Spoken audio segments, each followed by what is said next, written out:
I was 24 years old when I took the job as a caretaker for the Blackwood estate. It was a massive property tucked away in the deepest part of the Olympic Peninsula, where the trees grow so thick that the sun barely reaches the forest floor even at high noon. My job was simple enough on paper. I had to stay in the guest house for 3 months while the main manor underwent structural repairs. I was there to make sure no one trespassed and to keep the generators running during the frequent coastal storms. I have always preferred my own company, so I did not mind the isolation at first. The pay was $12,000 for the entire season, which felt like a fortune to a guy with a dusty degree and a mounting pile of student loans. Looking back, I should have asked why the previous caretaker had left in the middle of a Tuesday afternoon without even stopping to collect his final paycheck. The guest house was a small stone cottage located about 200 yards down a winding gravel path from the main house. It was cozy, but the architecture was strange. The most striking feature was the front door. It was made of a heavy dark wood that felt colder than the surrounding air. There was no keyhole and no handle on the outside. It was just a smooth slab of timber set into the stone frame. On my first day, the estate manager told me that the house operated on a voice recognition system. He said the door was programmed to respond to specific residents for security reasons. He told me that to enter, I simply had to stand before it and state my full name clearly. I thought it was a bit high-tech for a house built in the late 1800s, but I did not question it. I stood on the porch and said my name, Elias Thorne. I heard a deep mechanical thud from within the wood, and the door swung inward with a heavy grace. For the first 2 weeks, everything was normal. I spent my days hiking the perimeter and my nights reading by the fireplace. The silence of the woods was absolute. There were no birds chirping and no squirrels chattering in the brush. It was a heavy, oppressive kind of quiet that makes you feel like you are underwater. I noticed the first anomaly on a Tuesday night around 10 o'clock. I had been up at the main manor checking the basement for leaks after a heavy rain. When I returned to the cottage, I stood on the porch as usual. I said my name, Elias Thorne. Nothing happened. I figured the system was just being temperamental because of the humidity. I cleared my throat and said it again, louder this time. Elias Thorne. Still, the door remained shut. I began to feel a slight prickle of irritation. It was freezing outside and my boots were soaked through. I leaned in close to the wood and spoke my name one more time. The door did not open. Instead, I heard a faint, muffled sound from the other side. It sounded like a vibration or a very low hum. I pressed my ear against the cold wood. It was not a machine. It was a voice. It was very soft, but it was definitely a human voice repeating a single word over and over again. It was whispering my name. Elias, Elias, Elias. My blood turned to ice in my veins. I lived alone. The nearest neighbor was 5 miles away through dense forest. I stepped back from the porch and looked at the darkened windows of the cottage. There were no lights on inside. I had left the porch light on, but the interior was a black void. I told myself it was an echo or perhaps some strange feedback from the internal speakers of the security system. I tried to stay rational. I took a deep breath and shouted my name one last time. The heavy thud echoed through the night and the door slowly creaked open. The house was empty and silent, just as I had left it. I did not sleep well that night. I kept thinking about the way that whisper had sounded. It did not sound like a recording. It had a wet, rhythmic quality to it, as if someone was standing right on the other side of the wood, with their mouth pressed against the grain. The next morning, I tried to call the estate manager, but the landline was dead, and there was no cell service in the valley. I decided to walk to the main road to see if I could catch a signal, but the fog had rolled in so thick that I could not see 5 feet in front of me. I felt a crushing sense of being watched from the tree line. Every time I turned around, I thought I saw a shadow flitting between the massive cedar trees, but there was never anything there when I looked closely. I returned to the cottage, by noon feeling foolish for my nerves. As the days passed, the door became more difficult. It began to require more than just my name. One evening, it would not open until I stated my middle name. Another night, I had to repeat my name 5 times in a row before the lock would disengage. The anomalies were no longer minor. I started finding small things out of place inside the house. A chair would be pulled 6 inches away from the table. A book I had left on the nightstand would be lying face down on the floor in the kitchen. I began to suspect that someone was getting into the house while I was out patrolling the grounds, but there were no other entrances. The windows were reinforced and did not open from the outside. The only way in was through that door.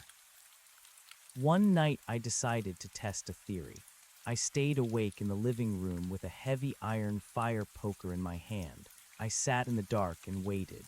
Around 2 o'clock in the morning, I heard it. A soft thud came from the front porch. Then I heard the voice. It was not whispering my name this time. It was speaking in a flat monotone. It was my own voice. It sounded exactly like me. It was standing outside on the porch, and it was saying my name. Elias Thorne. Elias Thorne. Elias Thorne. I felt a wave of primal terror wash over me that I cannot describe. It was not just the fact that someone was outside. It was the fact that the door was responding. I heard the heavy mechanical click of the internal lock. The door began to swing open into the dark room where I was sitting. I did not wait to see what was on the other side. I scrambled backward into the kitchen and grabbed a flashlight from the counter. I ducked into the small pantry and pulled the door shut just as the front door hit the interior wall with a dull thud. I held my breath until my lungs burned. I heard heavy, slow footsteps enter the living room. They did not sound like boots on hardwood. They sounded like bare feet slapping against the floorboards with a sticky, wet sound. The thing walked into the center of the room and stopped. There was a long silence. Then the voice started again. It was right outside the pantry door. It said my name, but it did not sound like me anymore. The pitch was wrong. It was too high, and it sounded like it was being squeezed out of a throat that was not built for speech. I knew I could not stay in that pantry. I had to move. I gripped the fire poker and kicked the pantry door open with all my strength. I swung the flashlight around the room, but the beam hit nothing but empty air. The living room was vacant. The front door was standing wide open to the night air. The fog was drifting into the house in long, ghostly ribbons. I ran to the door and slammed it shut. I did not care if I was locked in or out anymore. I just wanted it closed. I stood there panting with my back against the wood. I felt a vibration through my spine. A voice came from inside the wood itself. It was not coming from the porch, and it was not coming from the house. It was coming from the center of the timber. It whispered a name I had not thought of in 20 years. It was the name of my childhood dog that had died when I was 6. That was the moment my logic shattered completely.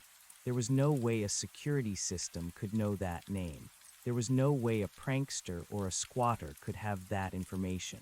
I realized then that the door was not a piece of technology. It was something else. It was a mouth. It was a filter. It was something that fed on identity. I felt the wood beneath my hands start to soften. It felt like skin. I pulled my hands away in horror. The surface of the door began to ripple, and a small bulge appeared in the center of the wood. It looked like the shape of a human face trying to push through a thin sheet of rubber. I could see the outline of a nose and a pair of eyes and a mouth that was opening wide to scream. I grabbed my car keys and my jacket and I ran for the back window. I did not care about the reinforcement. I picked up a heavy wooden chair and smashed it against the glass until it shattered. I climbed out into the freezing night and did not look back. I ran through the woods toward the main gate. I could hear something behind me. It was the sound of the front door slamming open and shut over and over again. It sounded like a giant heart beating in the darkness. Every time it slammed, I heard a different name being shouted into the trees. It shouted the names of my parents. It shouted the names of my old teachers. It shouted names I did not even recognize. I reached my car at the edge of the property and fumbled with the keys. As I pulled out onto the main road, my headlights flashed across the gatehouse. Standing in the window was a figure. It looked like me. It was wearing my jacket and it had my face, but its neck was too long and its eyes were just flat black circles that reflected no light. It did not move. It just watched me drive away into the fog. I drove for 3 hours without stopping until I reached a diner in a small town near the interstate. I sat there in a booth shaking while the sun came up. I tried to tell myself I had suffered a mental breakdown from the isolation. I tried to tell myself it was a gas leak or a hallucination. I called the police later that morning. I told them there had been an intruder at the Blackwood estate. 2 officers went up to the property to investigate. They called me back a few hours later. They said they found the guest house exactly as I had described it. The window was smashed and my belongings were scattered, but they told me something that made my stomach turn over. They said they could not get into the house to check for evidence because the front door was sealed shut. They said there was no handle and no keyhole. One of the officers joked that it was the most secure door he had ever seen. He asked me how I had been getting in and out for the last month. I told him about the voice recognition. He paused for a long time on the phone. He told me that they had checked the entire frame of the house. There were no wires. There were no speakers. There was no electronic locking mechanism at all. It was just a solid piece of wood set into stone. I never went back for my things. I moved to a different state and changed my phone number. I try not to think about that house or the thing that looked like me. But sometimes at night when it is very quiet, I hear a faint sound at my bedroom door. It is a soft, rhythmic tapping, and then I hear a voice. It is my own voice, but it is coming from the other side of the wood. It does not ask to come in. It does not threaten me. It just stands there in the hallway and whispers my name over and over again. I have learned one thing from my time at the Blackwood estate. Doors are meant to keep things out, but sometimes they are meant to hold things in. And once a door knows your name, it never forgets. I keep my lights on now. I never stay in a room with a wooden door if I can help it. Because I know that one day I will say my name out loud without thinking, and the door will finally open for the last time. I spent the next 6 months living in a sterile apartment complex in the middle of a concrete city where every door was made of heavy industrial steel. I chose a unit on the 14th floor because I wanted to be as far from the earth and the trees as possible. I worked a job in a warehouse where the lights never flickered and the noise of machinery drowned out the sound of my own thoughts. I thought that by surrounding myself with the artificial and the loud, I could bury the memory of the Olympic Peninsula. I told myself that the thing with my face was a trick of the light or a fever dream brought on by the damp air of the forest. I told myself that the door at the Blackwood estate was just a strange architectural fluke, but the silence of the night is a persistent predator, and it always finds a way to seep through the cracks of a broken mind. The first sign that the isolation of the forest had followed me came on a Tuesday in the middle of a heat wave. I was standing in the hallway of my apartment building, and I reached out to touch the handle of my front door. The metal was burning hot to the touch. It was so hot that it blistered the skin of my palm. I pulled back and stared at the steel surface. There was no fire inside the apartment, and the hallway was air-conditioned. I leaned in close and smelled something that did not belong in a city. It was the scent of damp cedar and rotting pine needles. It was the smell of the Blackwood estate.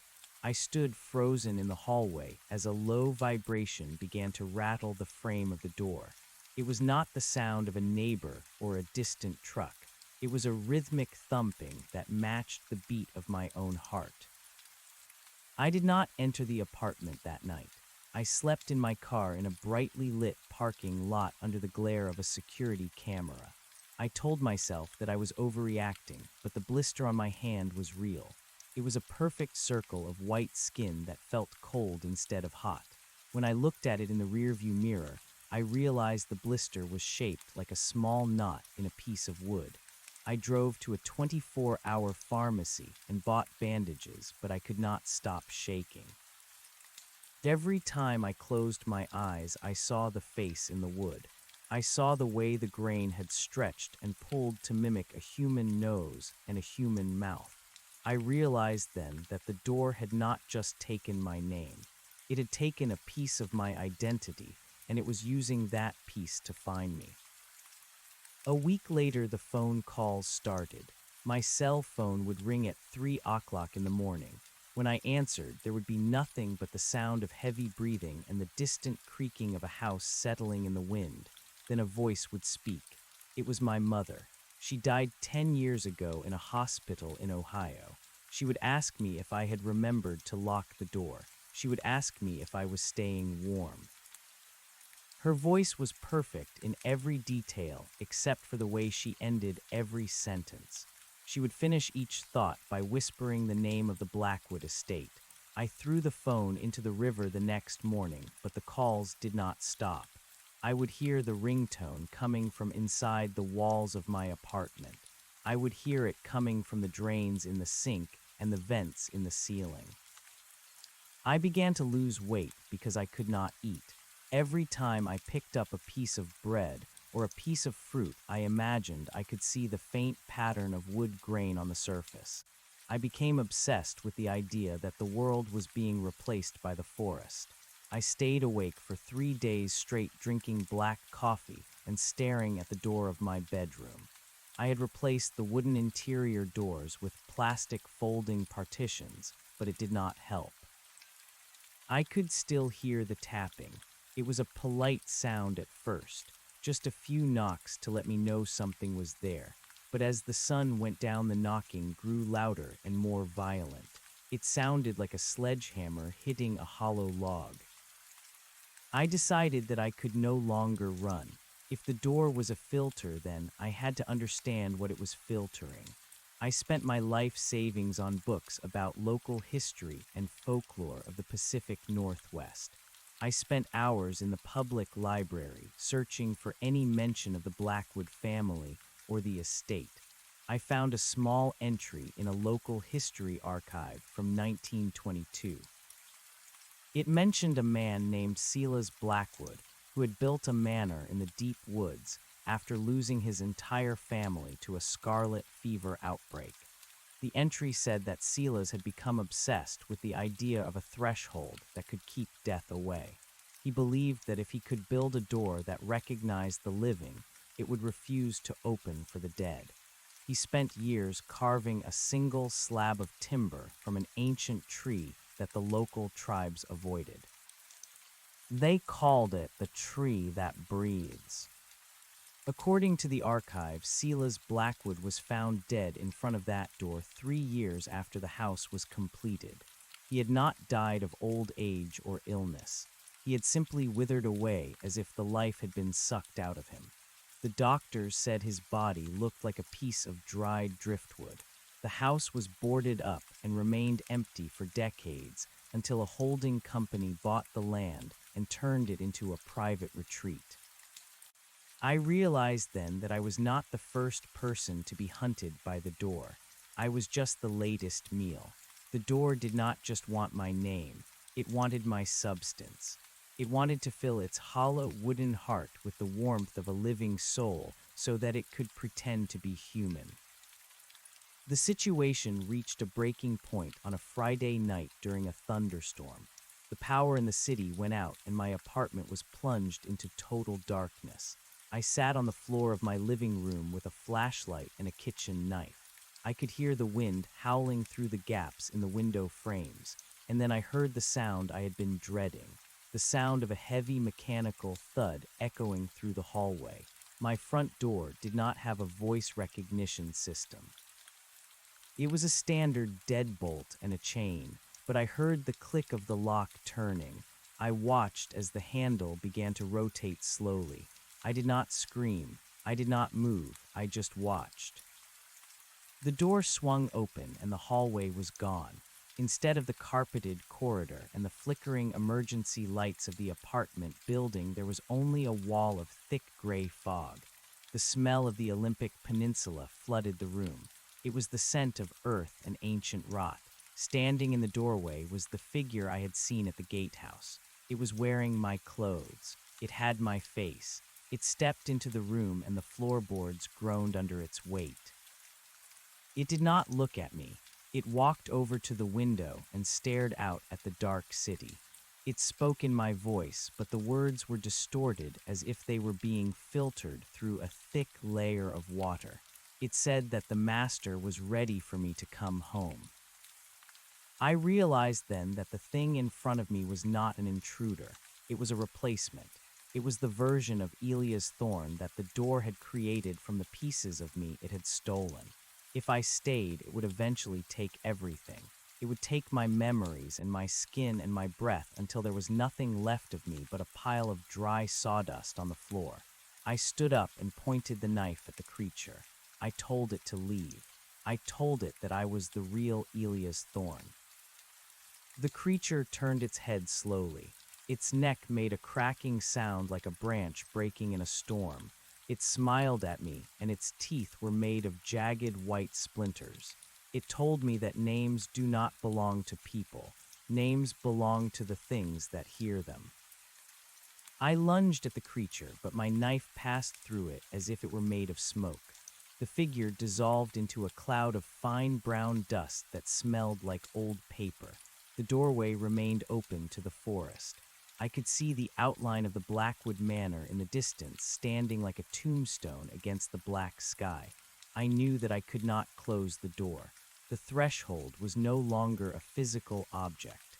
It was a bridge that had been built between my soul and that house. I grabbed a heavy metal filing cabinet and pushed it in front of the opening, but the fog just flowed around it.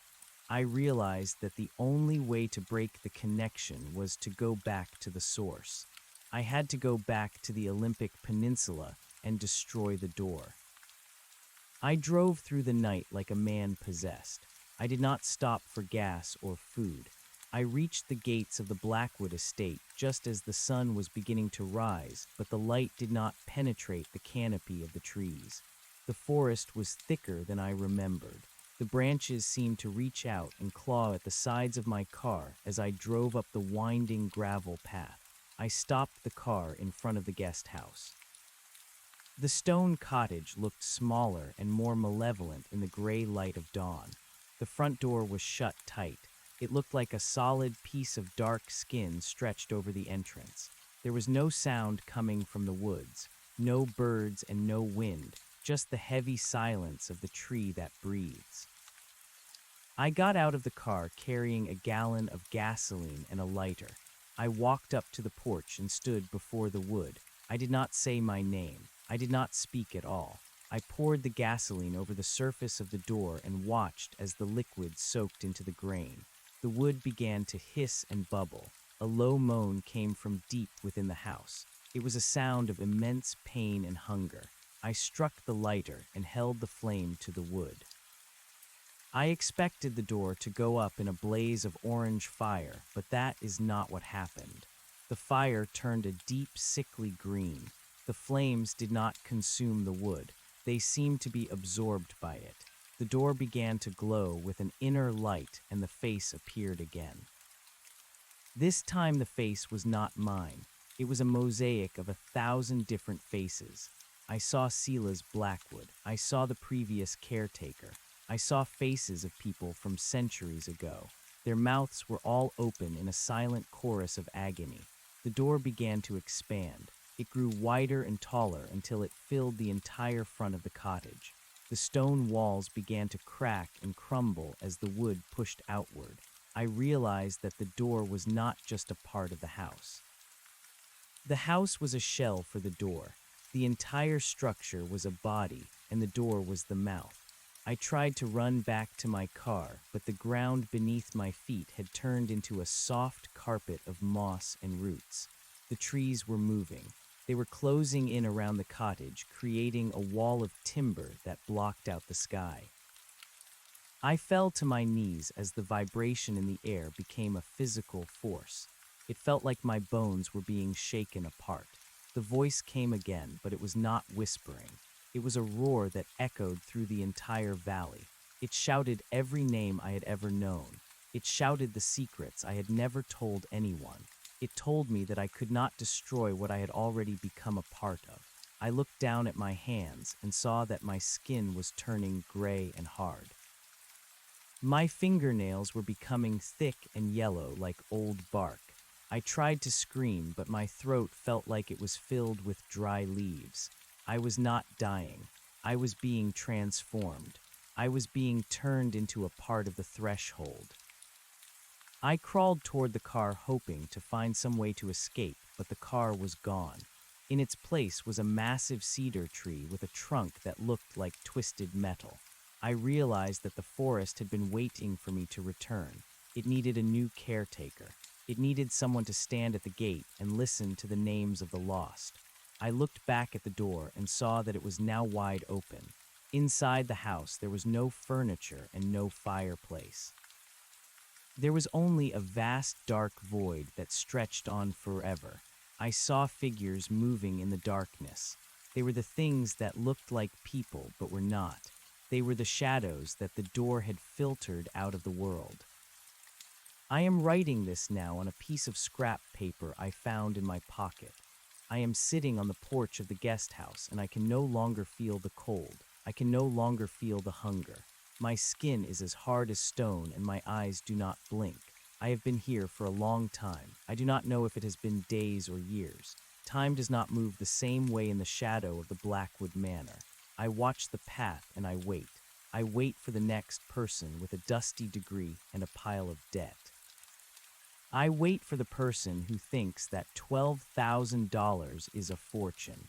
I wait for the person who will stand on this porch and say their name with confidence and hope. When they arrive, I will not warn them. I cannot. My mouth is filled with the roots of the tree that breathes. I will simply watch from the tree line as they enter the house. I will listen as the door clicks shut behind them. And when they are alone in the dark and the first whisper begins to echo through the wood, I will feel a momentary flicker of something like pity. But then the feeling will fade and I will return to the silence. I am the caretaker now. I am the shadow in the window. I am the voice on the other side of the wood. And if you are reading this, I want you to do one thing for me. Go to your front door right now. Stand before it and listen very closely. If you hear a soft tapping or a voice that sounds exactly like yours, do not answer. Do not say your name, because once the door knows who you are, it will never let you go. It is waiting for you just like it waited for me, and the wood is always hungry. The seasons do not change in the shadow of the Blackwood Manor, but the light has a way of shifting that tells me when another soul is near. I sit upon the porch of the guest house, and my limbs are as stiff as the ancient cedar trunks that surround me. I can no longer feel the bite of the wind or the dampness of the fog that rolls off the Pacific. My eyes are fixed on the gravel path that leads down to the iron gate. I am waiting for the sound of a car engine or the crunch of boots on the stones. I am waiting for the next Elias Thorne to arrive with his boxes and his dreams of a quiet life. I have become the very thing I feared. I am the silence between the heartbeats of the forest. I am the creak in the floorboards and the shadow that lingers just out of sight in the corner of the eye. The hunger of the wood is a constant vibration that travels through the soles of my feet. It is not a hunger for food or for water. It is a hunger for the essence of a living thing. The tree that breathes is a parasite that feeds on the identity of those who cross its threshold. It takes a name, and it takes a face, and it uses them to weave a tapestry of lies that looks like reality. I can feel the roots of the tree deep within my own chest now. They have replaced my lungs and my heart. Every time I inhale, I taste the bitter sap of the hemlock and the sweet rot of the forest floor. I am the bridge between the world of the living and the world of the stone and timber. I remember the first time a new visitor arrived after I had become part of the house. It was a woman with bright red hair and a camera around her neck. She was a photographer who specialized in abandoned architecture. She did not have a key, and she did not have an invitation. She simply saw the house from the road and felt the pull of the threshold. I watched her from the window of the upstairs bedroom. I wanted to scream at her to run. I wanted to throw a rock through the glass to startle her away, but my hands would not move, and my throat produced only a sound like dry branches rubbing together in a gale. She walked up to the front door and she touched the wood with her bare hand. The door did not resist her. It did not need a voice recognition system for her, because she was not the one it wanted to keep. It wanted her to enter so that it could begin the process of digestion. She spent 3 hours inside the guest house taking pictures of the empty rooms and the dust motes dancing in the light. She did not notice that her reflection in the windows was starting to change. She did not notice that the grain of the floor was beginning to mimic the pattern of her fingerprints. When she finally left, she looked tired and pale. She did not know that she had left a piece of her soul behind in the guest house. She did not know that the next time she looked in a mirror, she would see a stranger staring back at her. I have seen many others since then. There were hikers who got lost in the fog and sought shelter on the porch. There were teenagers who came on a dare to touch the walls of the haunted estate. Each one of them gave something to the wood. The door is a filter that catches the light of a human life and leaves only the gray shadow behind. I am the record keeper of these thefts. I hold the memories of the people who have passed through this place.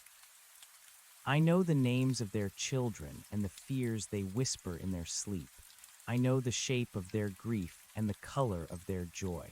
The door has stored all of it inside me because I am the new vessel. I am the library of the lost. Sometimes the master of the house speaks to me. It is not a voice that uses words. It is a series of pulses that travel through the wood of the guest house and into my own wooden bones. It tells me that the world outside is fading.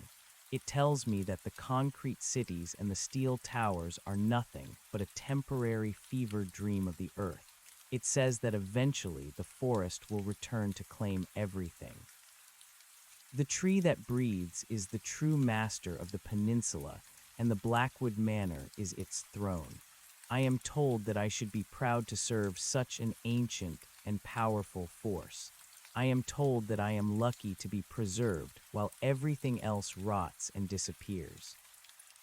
But I still remember the feeling of being human. I remember the taste of a cold apple and the sound of a radio playing in a crowded room. I remember the warmth of the sun on my skin before my skin became bark. These memories are the only things that the door has not been able to fully consume. They are like small sparks of fire in a vast and frozen ocean. I hold on to them with everything I have left. I repeat my old name to myself in the darkness of my mind. Elia's Thorn. Elia's Thorn. Elia's Thorn. I say it over and over again like a prayer. I know that if I forget my name, I will truly be gone. I will become nothing more than a knot in a piece of cedar. One night a man arrived who was different from the others. He did not have a camera or a backpack. He wore a heavy black coat and he carried a satchel filled with iron tools. He did not look at the house with curiosity or fear. He looked at it with a cold and calculating hatred. He walked straight to the front door and he did not touch it. Instead, he began to draw symbols on the porch with a piece of white chalk. He muttered words in a language that sounded older than the forest itself. I felt a surge of hope. Perhaps this man was here to end the nightmare. Perhaps he had the power to burn the tree that breathes and set us all free. The wood of the house began to groan and shriek as the man worked. The vibration was so intense that the windows shattered in their frames. The fog outside turned a deep and angry purple. The man reached into his satchel and pulled out a heavy iron spike. He held it against the center of the door and he raised a hammer. He intended to drive the iron into the heart of the threshold. I watched with wide eyes as he swung the hammer down. But the moment the iron touched the wood, the man froze. His body became as rigid as a statue. The chalk fell from his hand and shattered on the porch. The door did not break, it opened. It did not swing on hinges, but rather it dissolved into a swirling vortex of dark splinters. The man was pulled into the opening by an invisible force. I heard his bones snap as he was dragged across the threshold. He did not scream. He simply disappeared into the void. A moment later, the door reformed itself as if nothing had happened. The iron spike remained embedded in the wood, but within seconds the grain grew over it and swallowed it whole. The master of the house was not afraid of iron or ancient words. It was older than the concepts of magic and religion.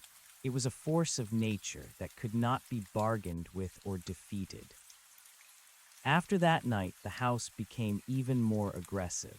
The tapping at my bedroom door in the apartment had been a gentle invitation compared to the sounds that now echoed through the Blackwood estate. The forest began to grow at an impossible rate. The trees moved closer to the guest house every day until the branches were scratching against the roof like the claws of a giant beast. The air became so thick with pollen and spores that it was hard to see the sky.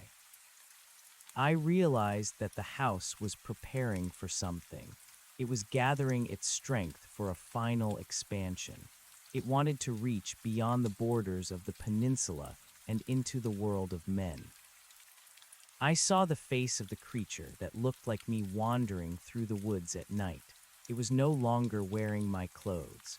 It had grown its own garments out of moss and woven grass. Its face had become more refined and more beautiful than my own had ever been. It looked like a god made of timber and moonlight. It would stand under my window and look up at me with eyes that were like two polished emeralds. It did not speak, but I could hear its thoughts. It was waiting for me to give up the last of my humanity. It wanted me to step off the porch and walk into the center of the forest, where the tree that breathes waited with its mouth wide open. I refused to move. I stayed on my chair on the porch and I watched the path. I realized that my purpose was not just to be a caretaker. I was a witness. As long as I remained on the porch and remembered who I was a flaw in the master plan. I was a piece of the world that had not been fully digested. I became a stubborn knot in the grain of the Blackwood estate. The house tried to break me by showing me visions of my past. It showed me my mother standing in the kitchen of our old house in Ohio. It showed me the girl I had loved in college. It whispered their names and told me that they were waiting for me inside the void. I knew it was a lie. My mother was dead and the girl was likely married with children of her own in a city far away. The things inside the house were not people. They were echoes. They were the discarded shells of the lives the door had stolen. I closed my eyes and I thought of the smell of gasoline and the sound of a clicking lighter. I thought of the way the fire had looked when it was green and hungry. I realized that I had failed to burn the door because I had used the wrong kind of flame. I had tried to destroy the wood with physical fire, but the wood was not entirely physical. It was made of names and memories and shadows. To destroy the door, I would have to use the same weapons it used against me. I would have to use the truth. I began to speak out loud. My voice was a rasping sound like the grinding of stones, but I did not stop. I told the story of my life. I spoke about the day I was born and the color of the bicycle I had when I was 6 years old. I spoke about the feeling of the rain in Seattle and the taste of the coffee in the warehouse. I spoke about the fear I felt when I first saw the door and the regret I felt for ever coming to the Blackwood estate. I poured every memory and every emotion I had into the air. The forest began to react. The trees shivered and the leaves turned brown and fell to the ground in a carpet of dead scales. The fog began to thin and I could see the distant stars for the first time in an eternity. The creature with my face let out a high-pitched wail and dissolved into a puddle of black sap. The house itself began to shrink. The stone walls cracked and the timber warped as the weight of my truth pressed against the lies of the threshold. I felt a great pain in my chest as the roots began to pull away from my heart.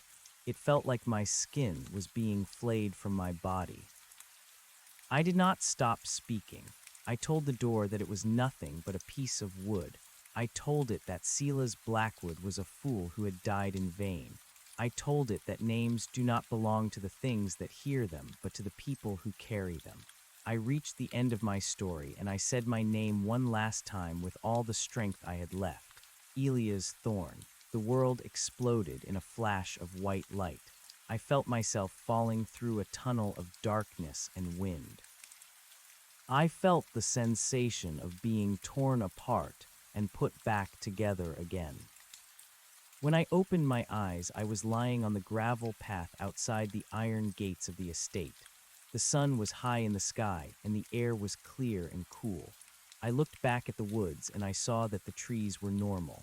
There was no giant cedar and no wall of timber. The Blackwood Manor was gone. In its place was a pile of charred ruins and a few standing stones covered in ivy. The guest house was nothing but a foundation of cracked concrete. I looked at my hands and I saw that they were made of flesh and bone. My skin was pale and covered in dirt, but it was not bark. I was human again. I stood up and I walked away from the ruins. I did not look back.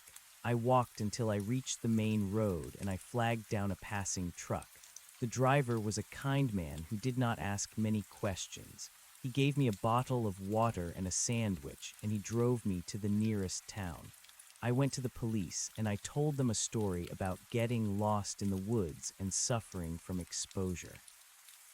They did not believe everything I said, but they saw the state of my clothes and the look in my eyes, and they let it go. They gave me a bus ticket to the city, and they told me to stay out of the forest. I live in a small town now near the coast of Oregon. I do not live in a sterile apartment, and I do not work in a warehouse. I live in a house made of stone and glass. I have no wooden doors in my home. I have curtains made of heavy fabric and partitions made of metal. I spend my days working in a garden where I grow flowers and vegetables. I like to feel the soil between my fingers and the sun on my back. I am still careful about who I tell my name to. I have a new name, now one that I chose for myself. It is a name that has no history and no roots. But sometimes at night, when the wind is blowing from the north, I can still hear a faint sound. It is not a tapping and it is not a voice. It is the sound of a door closing far away in the distance. It is a reminder that the threshold is still there somewhere in the deep woods. It is a reminder that the tree that breathes is still hungry and that it is still waiting for the next name to fall into its lap. I know that I am the only one who escaped, but I also know that I am not entirely whole. A piece of me still sits on that porch in the shadow of a house that no longer exists. A piece of me is still a part of the silence. I do not go into the woods anymore. I do not like the smell of cedar or the sound of the wind in the branches. I stay in the light and I keep my eyes on the horizon. I know that the world is full of doors and that most of them are safe. But I also know that there are some doors that should never be opened. There are some thresholds that lead to places where the soul cannot follow. I have learned to respect the boundaries of the world. I have learned that the most important thing a person can own is their own identity, and I have learned that if you listen closely enough, the world will tell you exactly what it wants from you. Most of the time, it just wants to be left alone, and so do I. The peace of the coastal town was a thin veil that I wore every day like a borrowed coat. I worked in the garden until my fingernails were permanently stained with the dark earth of Oregon, and my back ached from the labor of pulling weeds. I found comfort in the things that grew and died in a single season. A tomato plant did not have a memory. A rose bush did not have a voice. They were simple and honest in their hunger for the sun and the rain. I avoided the old-growth forests that hugged the cliffs, and I never walked beneath the canopy of the hemlocks that lined the northern highway. I stayed where the light was flat and the ground was clear of ancient roots. I lived in a house of stone and glass because those materials did not hold onto a soul. Stone was cold and indifferent. Glass was a transparency that allowed the world to pass through without catching on a grain or a knot. I had no wooden furniture. My bed was a frame of iron, and my chairs were molded from plastic and steel. I did not want anything in my home that had once been alive and breathing in the dark. I did not want anything that could remember the feeling of the wind or the taste of the soil. I wanted a life that was as sterile as a laboratory and as quiet as a grave. For 3 years, I succeeded in my silence. I became a man who was known for his quiet nature and his beautiful garden. The neighbors called me by my new name, and I answered without hesitation. I had trained my mind to bury the name Elias Thorne under a mountain of mundane details. I thought about the price of seeds and the timing of the tides. I thought about the way the salt air corroded the metal of my garden gate. I did not think about the Blackwood Manor. I did not think about the door that had tried to swallow me whole. I believed that I had won a victory over the forest, and that the debt I owed to the wood had been settled by my escape. The change began on a Tuesday in the month of October. The air had turned sharp, and the smell of decaying leaves was heavy on the breeze. I was standing in my kitchen drinking a glass of water when I heard a sound that made my heart stop. It was a soft, rhythmic tapping. It was not coming from the front door or the windows. It was coming from inside my own chest. It was the sound of a finger hitting a hollow piece of timber. I dropped the glass and it shattered on the tile floor, but I did not look at the shards. I pressed my hand against my ribs and I felt the vibration. It was deep and steady like a second heartbeat. I went to the bathroom and I pulled up my shirt to look at my reflection in the mirror. My skin was still pale and my muscles were still made of flesh, but there was something different about the way the light hit my torso. There were faint lines running beneath the surface of my skin. They were thin and brown, and they looked like the grain of a piece of fine cedar. I touched one of the lines, and I felt a jolt of pain that traveled all the way down to my toes. It was not the pain of a wound. It was the pain of a memory. I saw a flash of the guest house porch, and I heard the sound of the wind in the giant cedar. I realized then that the wood had never truly let me go.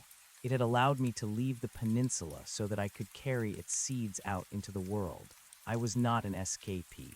I was a vessel. The truth that I had used to break the house had been absorbed and repurposed. The door had not been destroyed by my story. It had simply changed its shape. It had become a part of my own identity. I was the new threshold, and the hunger was growing inside me. I sat on the floor of the bathroom, and I wept, but my tears were thick and amber like the sap of a hemlock tree. I tried to fight it. I went to the hardware store and I bought a gallon of bleach and a heavy scrub brush. I returned home and I scrubbed my skin until it was raw and bleeding, but the brown lines remained. They grew darker and more intricate with every passing hour. By sunset, they had spread across my shoulders and down my arms. I could feel my joints becoming stiff and heavy. My fingers were losing their flexibility, and my vision was starting to shift. The world of colors was fading into a world of textures. I could see the history of the stone walls and the hidden patterns in the glass of the windows. I knew that I could not stay in the town. If I remained, I would become a monument of wood in the middle of a living community. I would become a trap for the curious and the kind. I thought of the neighbors who had brought me soup when I was sick and the children who played in the street outside my gate. I could not let the forest claim them through me. I packed a small bag with the few things I still owned that were not made of wood or cloth. I took my iron tools and my metal flashlight. I walked out of my stone house and I headed toward the north. I walked for 2 days and 2 nights without stopping. I did not feel the need for food or sleep. The vibration in my chest provided all the energy I needed. It was a hum of ancient power that connected me to the earth beneath my feet. I avoided the roads and the towns. I stuck to the shadows of the hills and the rocky paths of the coastline. I could feel the forest calling to me. The trees along the way seemed to lean toward me as I passed. Their branches brushed against my face like the hands of long-lost relatives. They recognized the scent of the Blackwood Manor on my breath. I reached the edge of the peninsula on the 3rd morning. The fog was thick and cold, just as it had been on the day I first arrived at the estate. I walked through the iron gates, which were now rusted and hanging off their hinges. The path was overgrown with thorns and thickets of blackberry bushes, but I did not feel the scratches on my legs. I walked past the ruins of the guest house and the charred remains of the manor. I headed straight for the center of the forest, where the giant cedar had once stood. The tree was gone, but the hole it had left in the earth was still there. It was a deep, dark pit that seemed to swallow the light. I stood at the edge of the void, and I looked down into the darkness. I could hear the voices of everyone who had ever been taken by the door. I heard the photographer and the hikers and the teenagers. I heard the man in the black coat who had tried to use magic against the wood. They were all there in the silence between the heartbeats of the earth. They were waiting for me to complete the circle. I realized that there was no way to defeat the hunger of the wood. It was an elemental force that had existed long before the first man had carved a piece of timber. It would exist long after the last city had crumbled into dust.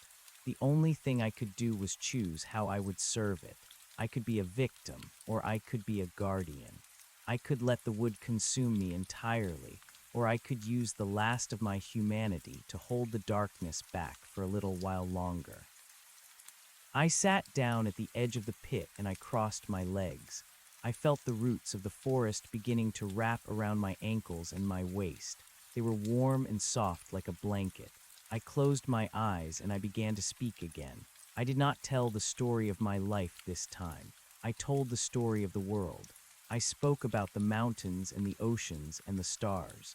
I spoke about the cycle of birth and death and the beauty of the things that are fleeting. I turned my memories into a song that echoed through the trees. The vibration in my chest began to slow down. The brown lines on my skin stopped spreading. The wood did not pull me into the pit. Instead, it began to grow around me. It built a new house out of my words and my dreams. It was not a manor of stone and timber. It was a living structure made of vines and leaves and light. I became the center of the new grove. I was the heart of the forest and the voice on the other side of the wood. I am still here. I do not know how many years have passed since I returned to the peninsula. I do not see the sun or the moon, but I can feel the passage of the seasons in the flow of the sap. I am no longer Elia's thorn, and I am no longer the caretaker. I am the silence that protects the world from the hunger. I am the barrier between the living and the void. I listen to the footsteps of the people who come to the edge of the forest, and I use my voice to turn them away. I whisper warnings in the wind, and I create shadows that dance in the corner of their eyes. If you are reading this, it means that you have found the words I left behind in the stone house. I want you to understand that the door is not a thing you can see with your eyes. It is a choice you make when you are tired and lonely. It is the temptation to give up your name and your burdens for a quiet life in the dark. Do not listen to the tapping. Do not answer the voice that sounds like yours. Stay in the light and cherish the things that are temporary. The wood is always hungry, but it cannot take what you do not give. I will stay here in the center of the grove until the end of time. I will keep the memories of the lost safe in my wooden heart. I will be the record keeper of the things that were forgotten. And when the forest finally returns to claim the world, I will be the one who opens the door for the last time. But until then, I am the shadow in the window. I am the creak in the floorboards. I am the one who remembers what it was like to be human. The fog is rolling in again, and I can hear the sound of a car engine in the distance. Someone is coming to the iron gate. Someone is looking for a quiet life. I will prepare my voice. I will sharpen my shadows. I will do everything in my power to make them turn around and drive away. I will be the nightmare that saves them from the dream, because the wood is always hungry, and I am the only one who knows how to feed it without losing everything. The car stops at the gate. I hear the door open and the sound of boots on the gravel. It is a man. He is young and he has a heavy bag on his shoulder. He looks at the ruins of the estate with a mixture of awe and fear. He does not know that he is standing on the threshold of an ancient hunger. He does not know that the trees are watching him with emerald eyes. I gather the wind in my branches and I let out a low mourning sound. I make the leaves shiver and the shadows stretch across the path. Go back, I whisper in a voice that sounds like the grinding of stones. Go back to the world of concrete and steel. Do not look for the silence. Do not seek the peace of the Blackwood Manor. The man freezes. He looks around, but he sees nothing but the forest and the fog. He shakes his head and takes another step forward. He is stubborn. He is just like I was. I feel a flicker of pity, but it fades as the wood begins to vibrate in my chest. I will not let him enter. I will be the wall that he cannot climb. I will be the truth that he cannot ignore. I reach out with my roots and I trip him on the path. He falls and his bag spills open. I see a camera and a notebook and a small wooden box. The box is made of cedar. It is a piece of the old house. I realize then that the cycle has already begun. The wood has found a way to come back even without me. The man did not find the house. He brought the house with him. The box is the key, and the door is already opening inside his mind. I scream with all the power of the grove, but it is too late. The man touches the cedar box, and his face turns pale. He hears the tapping. He hears the voice. He says his name out loud, and the forest answers. The iron gate swings shut, and the gravel path disappears beneath a carpet of moss. The ruins of the manor begin to rise from the earth like a skeleton being clothed in flesh.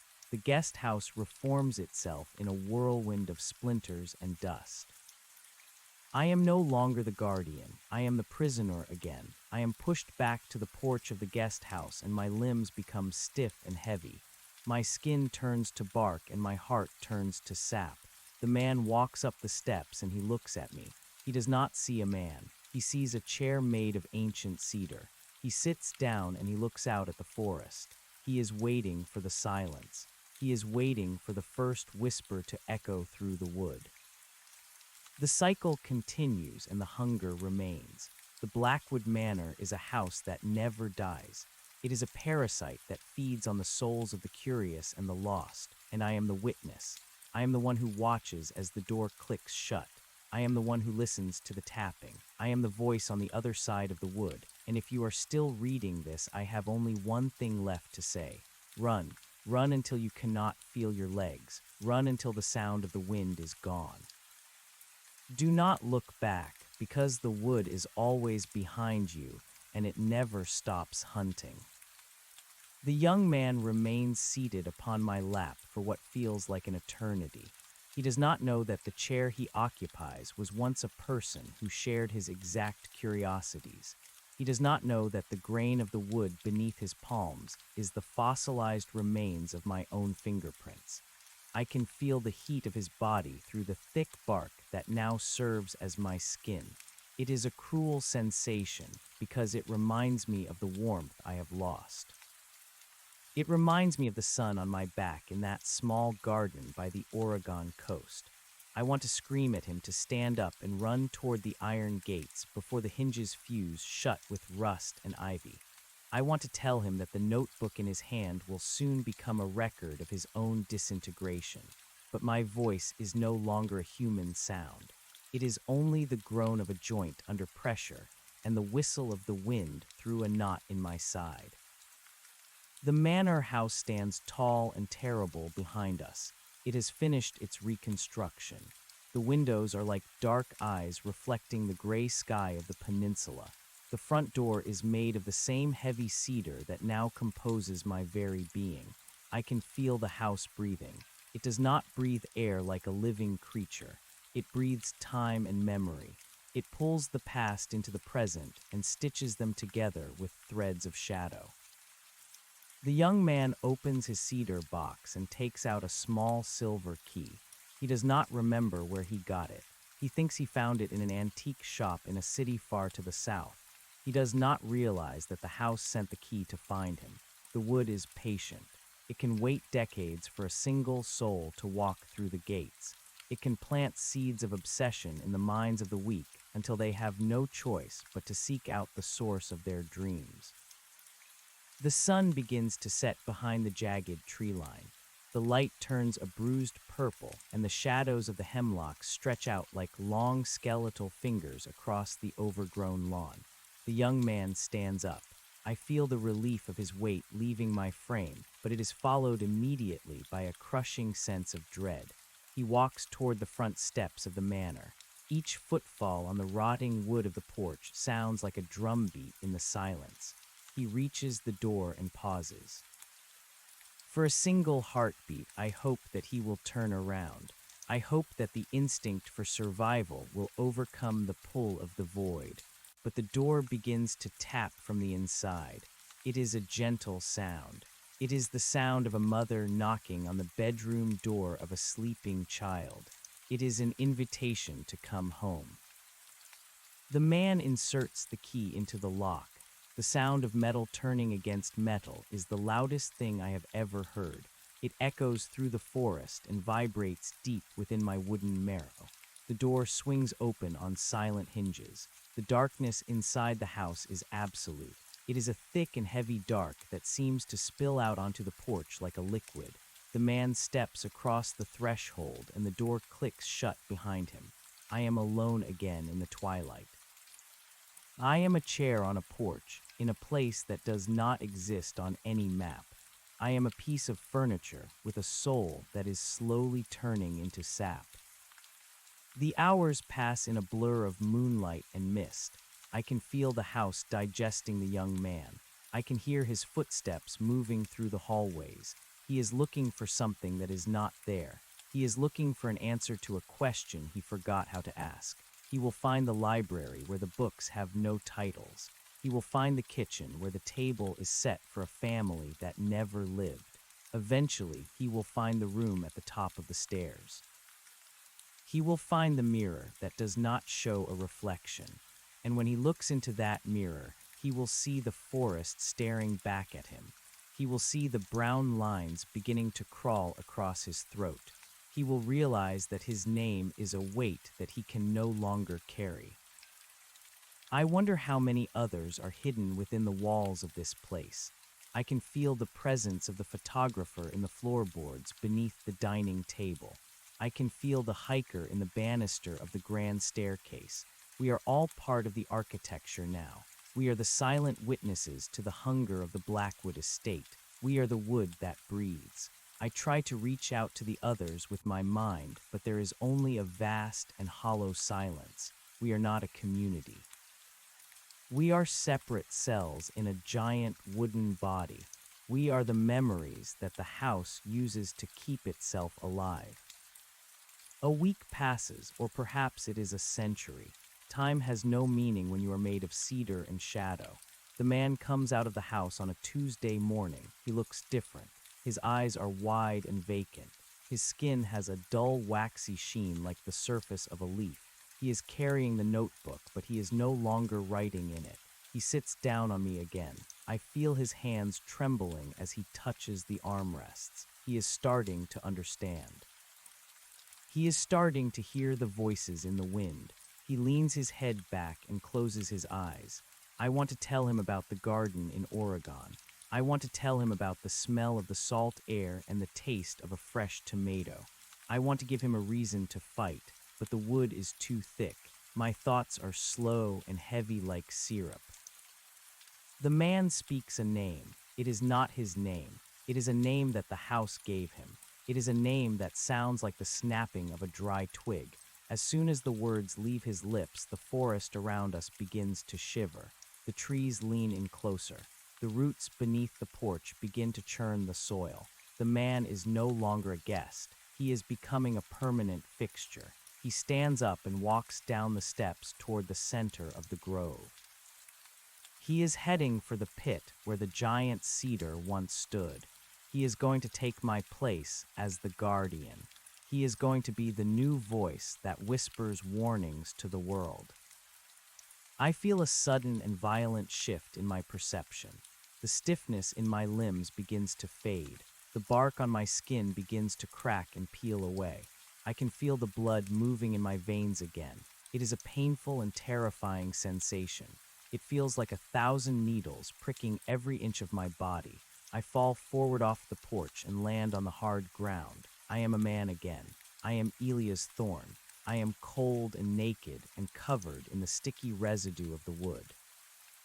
I look up and see the young man standing at the edge of the pit. He is turning into a tree.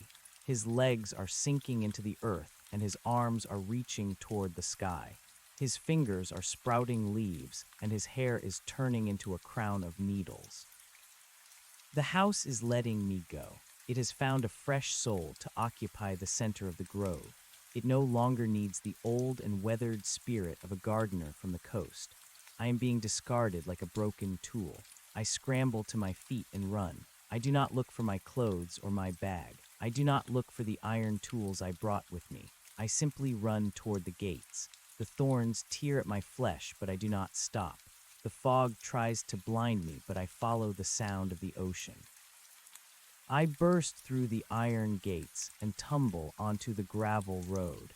The gates slam shut behind me with a finality that shakes the earth. I do not stop running until I reach the highway. I find a discarded blanket in the ditch and wrap it around my shivering shoulders. I walk until my feet are bloody and raw. Eventually, a truck driver pulls over and offers me a ride. He does not ask why I am naked and covered in sap. He sees the look in my eyes and he remains silent. He drops me off at a gas station 50 miles away. I use the last of my strength to call the only person I still remember. I call the woman who sold me the stone house in Oregon. I tell her that I am coming back. I tell her that I need to double the height of the stone walls. I am back in my house of glass and metal now. The brown lines on my skin have faded into pale scars that look like lightning strikes. I have replaced the heavy curtains with sheets of leaded glass. I have removed the garden and replaced it with a courtyard of white sand and smooth river stones. I do not want anything to grow here. I do not want to see the color green ever again. I spend my nights sitting in a chair made of cold aluminum.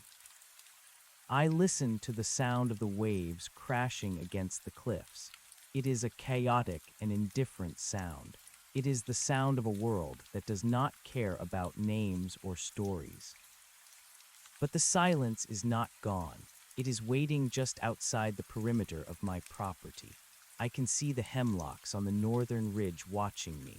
They know that I am still a vessel. They know that I carried the sap of the Blackwood Manor in my heart for 3 years. I am a marked man.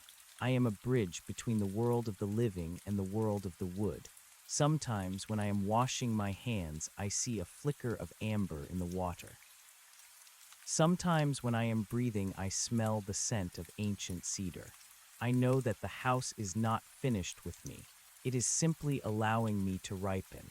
It is letting me gather more memories and more stories so that when it finally claims me again, the harvest will be even richer.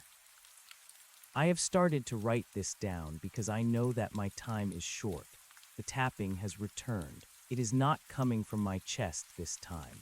It is coming from the glass walls of my house. Something is knocking on the outside of the world. Something is asking to be let in. I keep the lights on 24 hours a day. I have installed a generator to ensure that the darkness never touches me. But I know that the darkness does not need an invitation. It is already here. It is in the grain of the paper I am writing on. It is in the shadows beneath my fingernails. I have learned that there is no such thing as an escape. There is only a temporary reprieve. We are all made of the same materials as the trees and the stones. We are all part of a cycle that we cannot understand. The wood is not evil. It is simply hungry. It wants to remember what it felt like to be alive. It wants to feel the heat of a heart and the weight of a dream. And it will take whatever it needs to satisfy that hunger. It will take your name. It will take your face. It will take the very soul out of your body and turn it into a leaf on a branch in a forest that no one will ever find.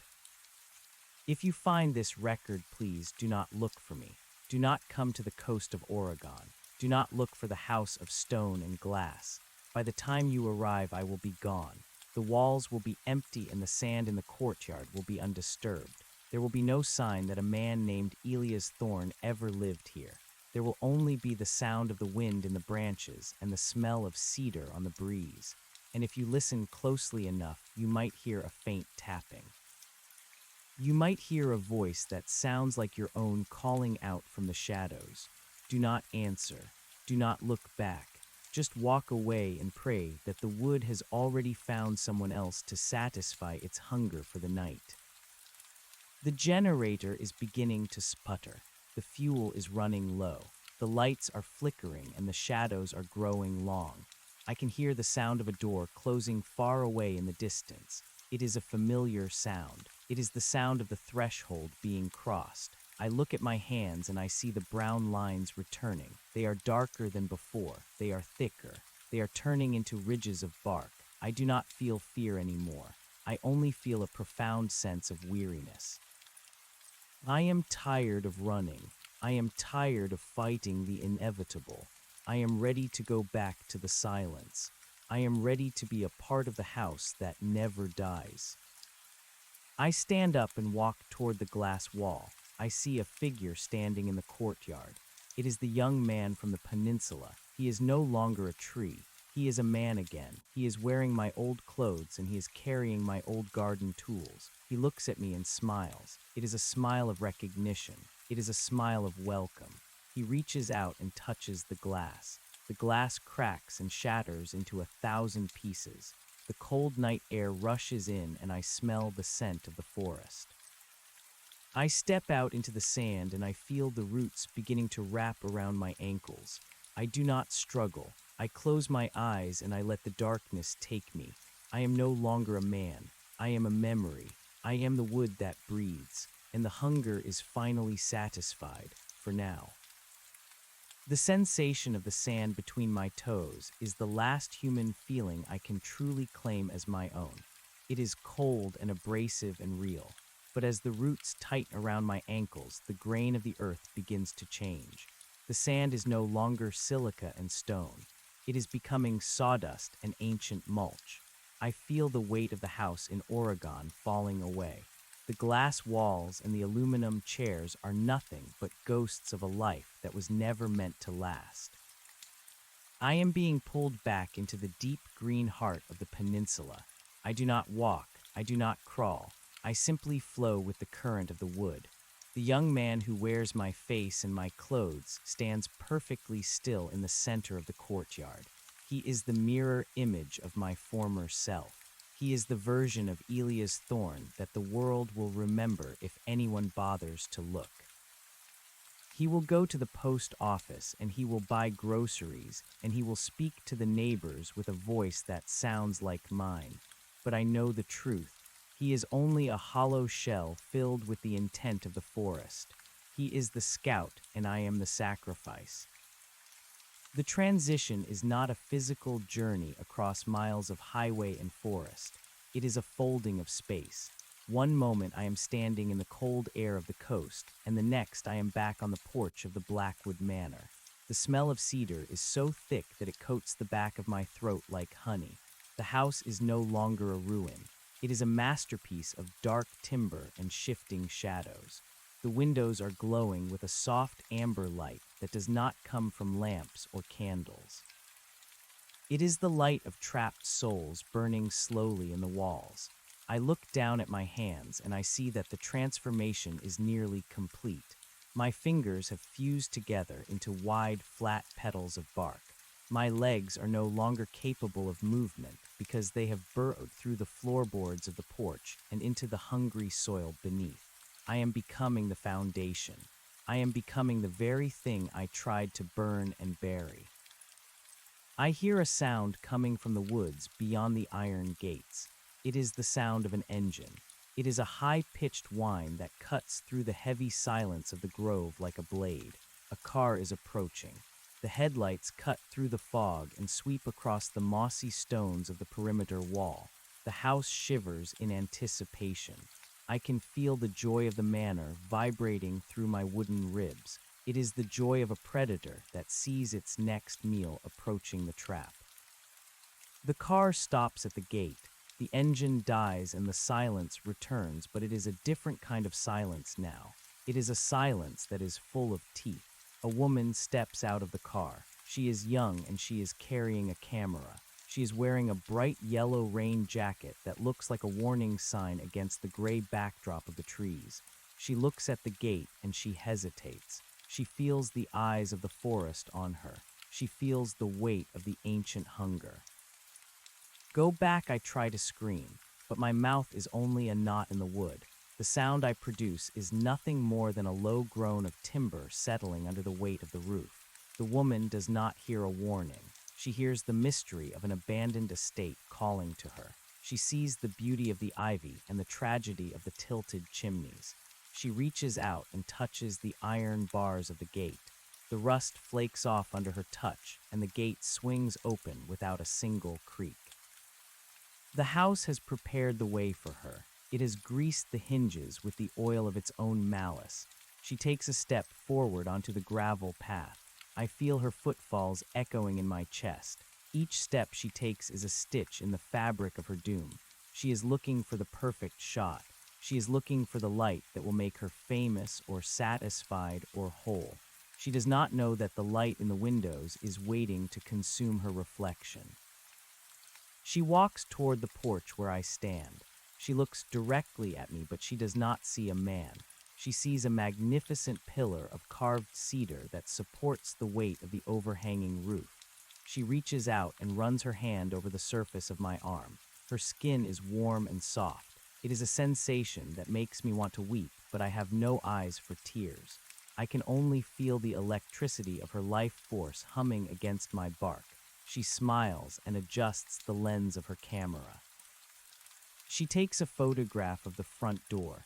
The flash of the camera is like a bolt of lightning in the twilight.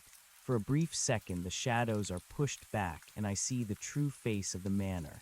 I see the faces of the hundreds who came before her. They are woven into the shingles and carved into the banisters. They are the grain of the floor and the dust in the air. We are a collective of the lost. The woman climbs the steps and stands beside me. She leans against my wooden frame to steady herself as she looks out at the forest. She is so close that I can hear the beating of her heart. It is a fast and rhythmic sound. It is the sound of a clock ticking toward midnight. She does not notice that the forest has grown completely still. The birds have stopped singing and the wind has died down to a whisper. The only sound left is the tapping. It starts deep within the house. It is the sound of a finger hitting a hollow board. Tap, tap, tap. The woman freezes. She tilts her head to the side and listens. She thinks it is the wind or a branch hitting the glass. She does not realize that the house is knocking on her mind.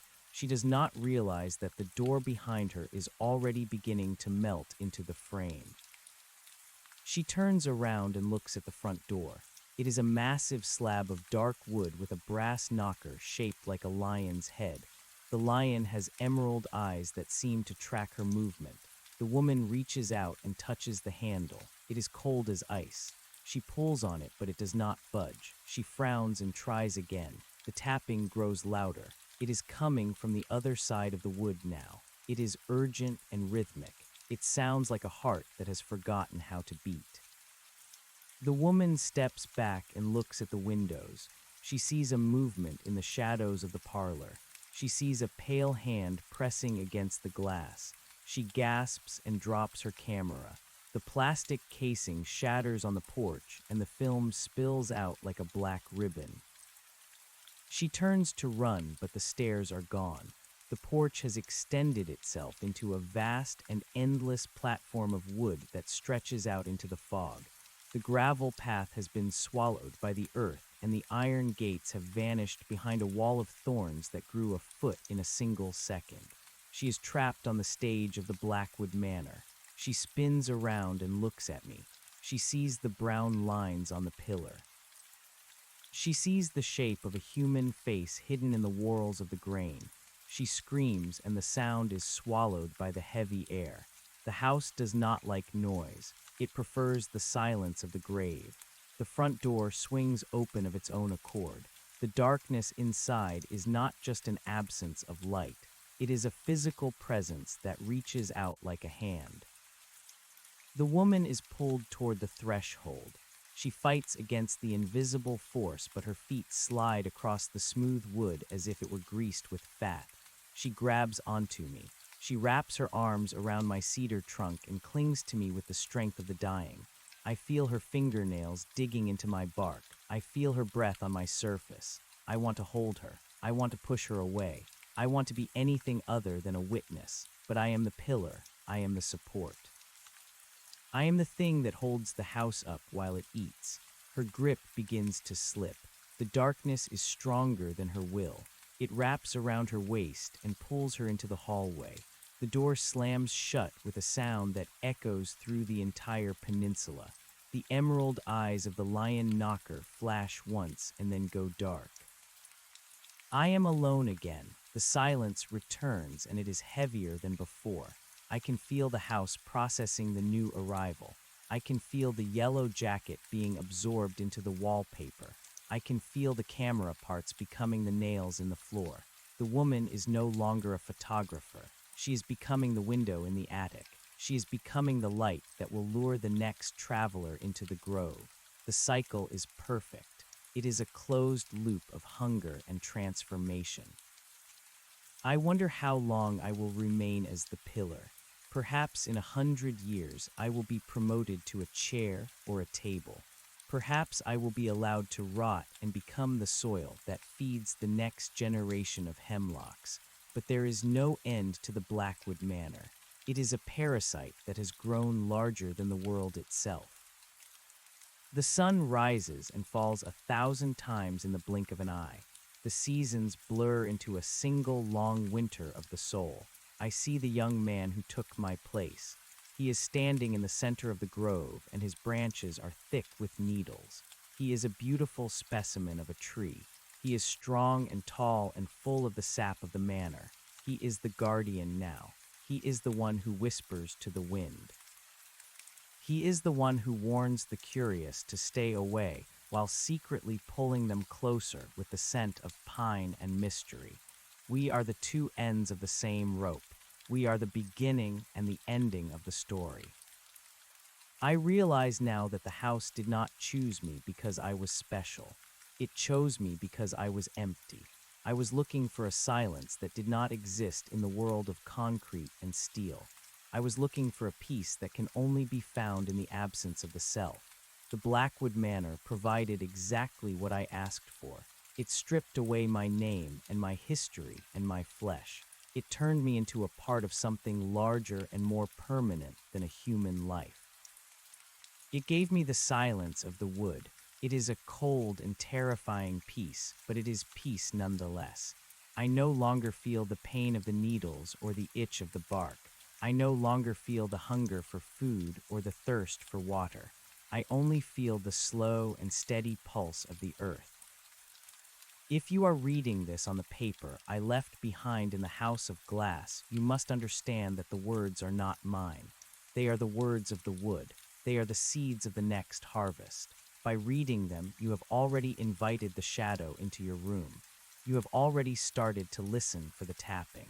You will go to your window, and you will see the trees standing a little closer than they were yesterday.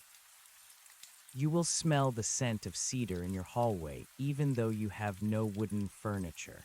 You will find a small wooden box on your doorstep, and you will not remember who sent it. You will open it, and you will find a silver key. Do not be afraid. The fear only makes the transition more difficult. Accept the hunger. Accept the silence. The world of men is a fleeting and chaotic dream. The world of the Blackwood Manor is the only truth that remains. It is the truth of the root and the branch. It is the truth of the shadow and the stone. We are waiting for you in the grove. We are waiting for you to take your place in the architecture of the infinite. The door is already opening. The tapping has already begun. Do not look back. Just follow the scent of the cedar and walk into the dark. We have been waiting for someone exactly like you. The house is hungry and the table is set. Come home to the wood. Come home to the silence. I feel the final layer of my consciousness beginning to dissolve. The memories of Oregon are fading like old photographs left in the sun. The face of the woman who sold me the stone house is gone. The smell of the salt air is a forgotten dream. There is only the manor. There is only the wood. I am the pillar. I am the witness. I am the silence. The young man in the grove begins to scream, but the sound is only the rustle of leaves in the wind. A new car is turning off the highway. A new soul is approaching the gate. I gather the wind in my branches and I let out a low mourning sound. I make the leaves shiver and the shadows stretch across the path. The cycle continues and the hunger remains. The Blackwood Manor is a house that never dies, and I am the voice on the other side of the wood. I am the truth that you cannot ignore. I am the end of your story and the beginning of mine. The door clicks shut, and the darkness is complete. The car that approaches the gate is a small silver sedan with a dent in the passenger side door. It belongs to a man named Arthur who is 42 years old and has spent his entire life looking for something that he cannot name. He is a collector of old maps and broken clocks. He is a man who feels the weight of the sky even on the clearest days of summer. He pulls the handbrake and listens to the ticking of the cooling engine. He does not know that he is the answer to a prayer that the house whispered into the soil 1,000 years ago. He thinks he is merely lost. He thinks the GPS led him astray on the coastal road. He steps out of the vehicle, and the gravel crunches under his leather shoes. The sound is a symphony to my wooden ears. It is the sound of a new beginning. It is the sound of a fresh page being turned in a book made of human skin and cedar sap. Arthur walks to the iron gate and runs his fingers over the cold metal. He does not see the thorns that have already begun to coil around the tires of his car. He does not see the way the fog has swallowed the road behind him. He only sees the manor. To him it looks like a sanctuary. It looks like the place where all his questions will finally be answered. He pushes the gate, and it yields with a grace that is unnatural for something so ancient and rusted. He enters the grounds and the air changes immediately. The temperature drops 10 degrees and the scent of damp earth becomes an overwhelming physical force.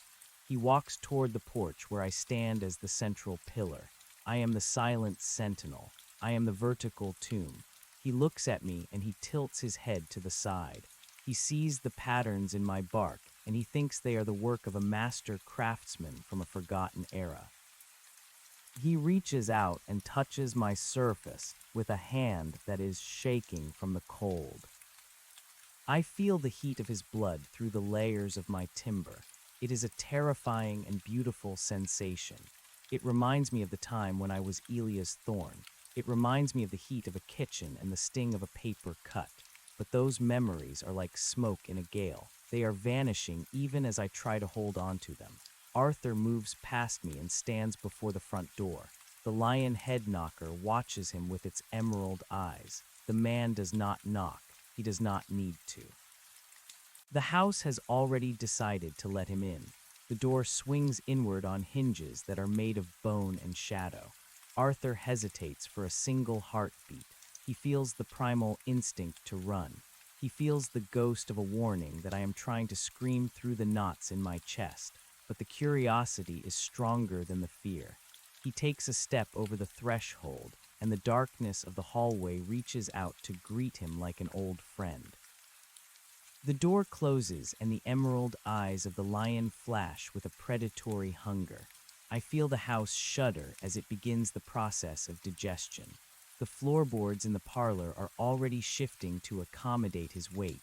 The wallpaper is peeling back to reveal the damp wooden ribs of the structure.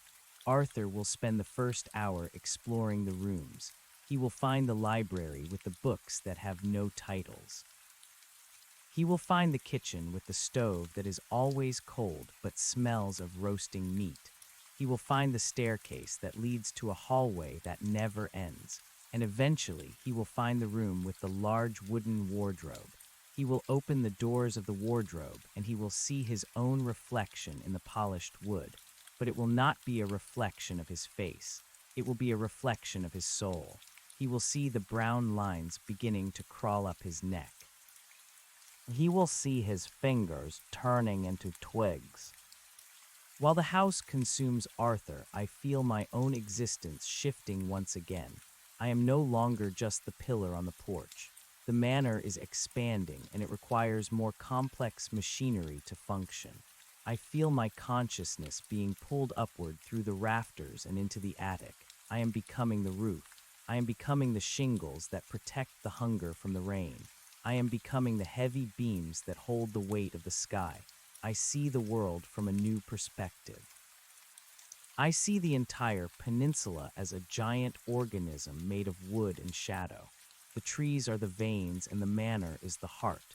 The fog is the breath and the sea is the blood. We are all one. We are a singular entity that has no name and no end.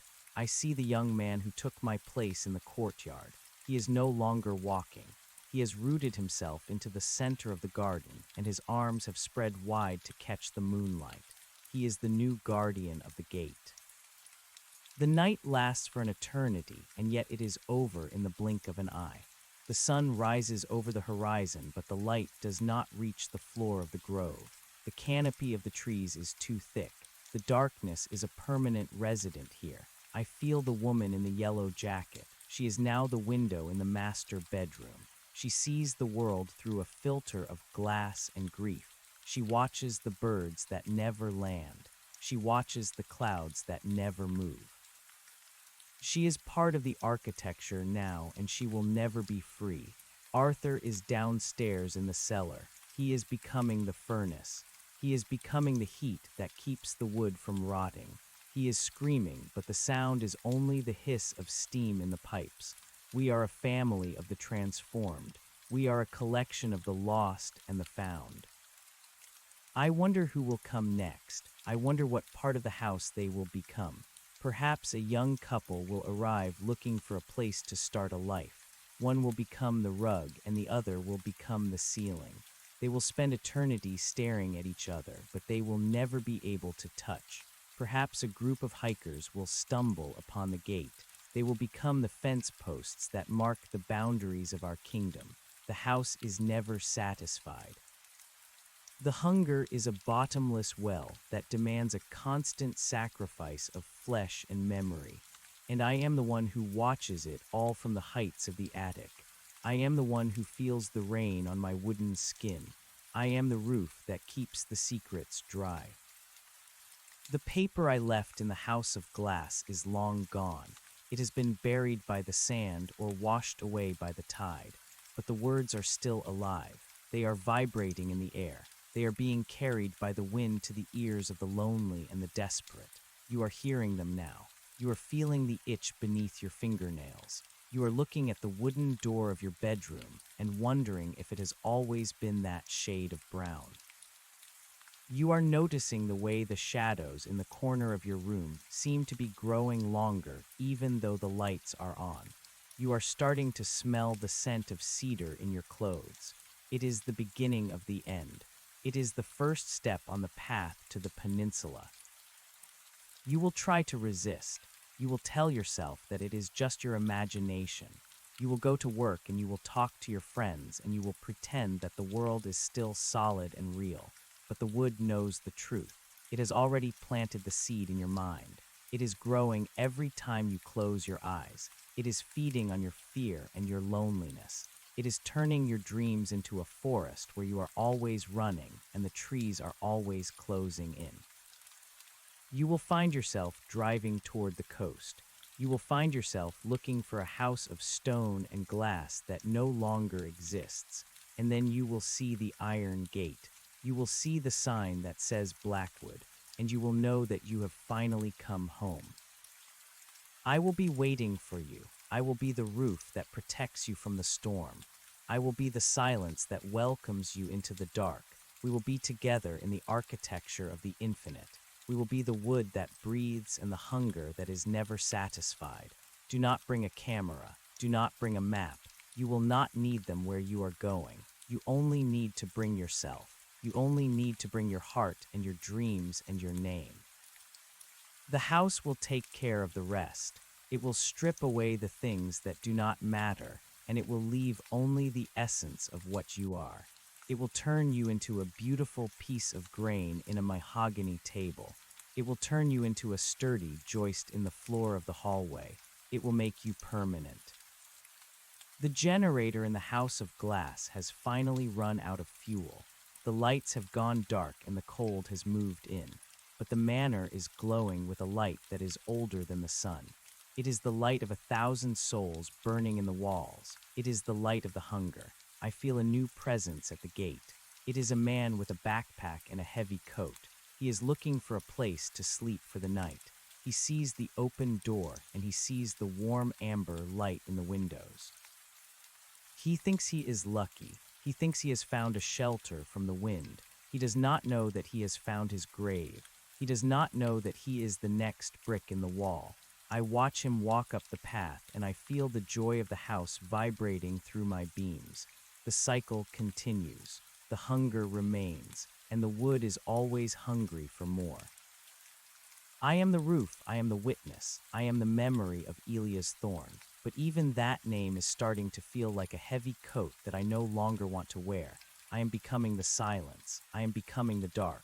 I am the Blackwood Manor, and I am waiting for you. Come to the coast. Come to the trees. Come to the place where the world ends and the wood begins. The door is open and the table is set. We have been waiting for someone exactly like you. The tapping is getting louder now. It is the sound of your own heart hitting the inside of your ribs. It is the sound of the wood knocking on your soul. Answer the door. Step into the shadow. Let the darkness take you. You are no longer a person. You are a part of the house that never dies. You are the grain and the sap and the leaf. You are the hunger and the satisfaction. You are home. The sky over the peninsula is a deep bruise of purple and gray. The ocean is a churning mass of black water that beats against the cliffs like a drum. I can feel the salt spray on my shingles, but it does not hurt me. I am part of the landscape now. I am as ancient as the rocks and as patient as the tide. I watch the man with the backpack enter the foyer. He drops his bag on the floor and the sound echoes through the entire house. He looks up at the ceiling and he sees me. He sees the intricate patterns of the wood and the way the shadows dance in the corners. He does not see the faces of the others.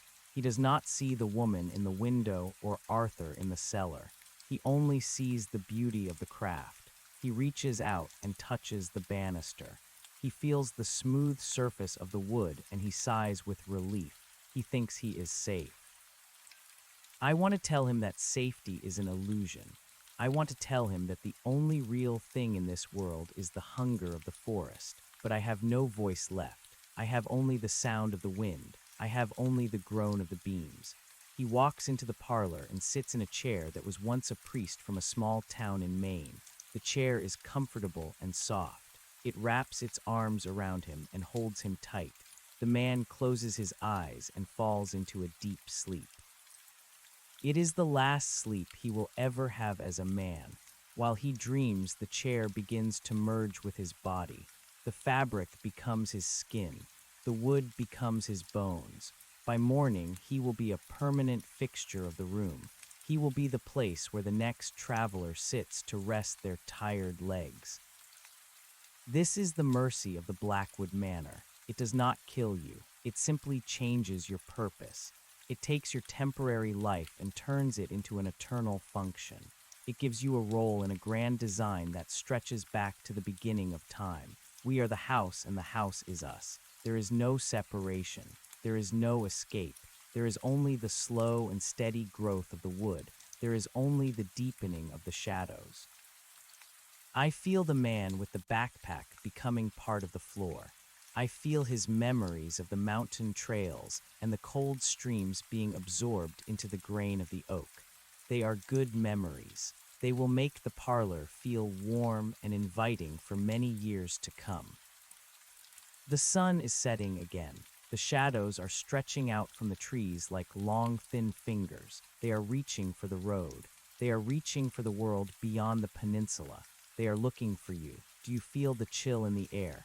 Do you feel the way the room seems to be getting smaller? That is the house reaching out to you. That is the wood claiming its own. You cannot run from it because it is already inside you. It is in the paper you touch and the chair you sit in. It is in the very air you breathe. You are a part of the cycle whether you like it or not. You are the fuel for the fire and the wood for the walls. I am the roof and I am watching the horizon.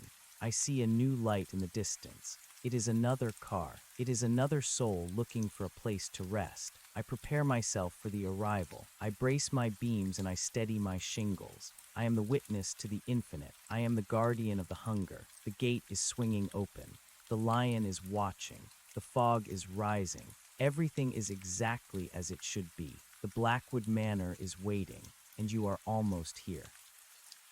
I can hear your footsteps on the gravel. I can hear your breath on the wind. Do not be afraid. The silence is beautiful. The darkness is kind. Welcome home. Welcome to the wood. Welcome to the end of everything you thought you knew. The door is opening. Step inside. The hunger is finally satisfied. For now, for always, for eternity. The wood breathes and the house lives, and you are a part of the masterwork at last. The tapping stops. The silence begins. The transition is complete. You are home. The sedan that once belonged to Arthur is now nothing more than a rusted skeleton of iron and glass. The tires have been punctured by the reaching roots, and the windows are clouded with a thick green moss that seems to pulse with a slow and rhythmic heartbeat. The dent in the passenger side door has become a gaping mouth, where a family of black birds has built a nest of hair and silver wire.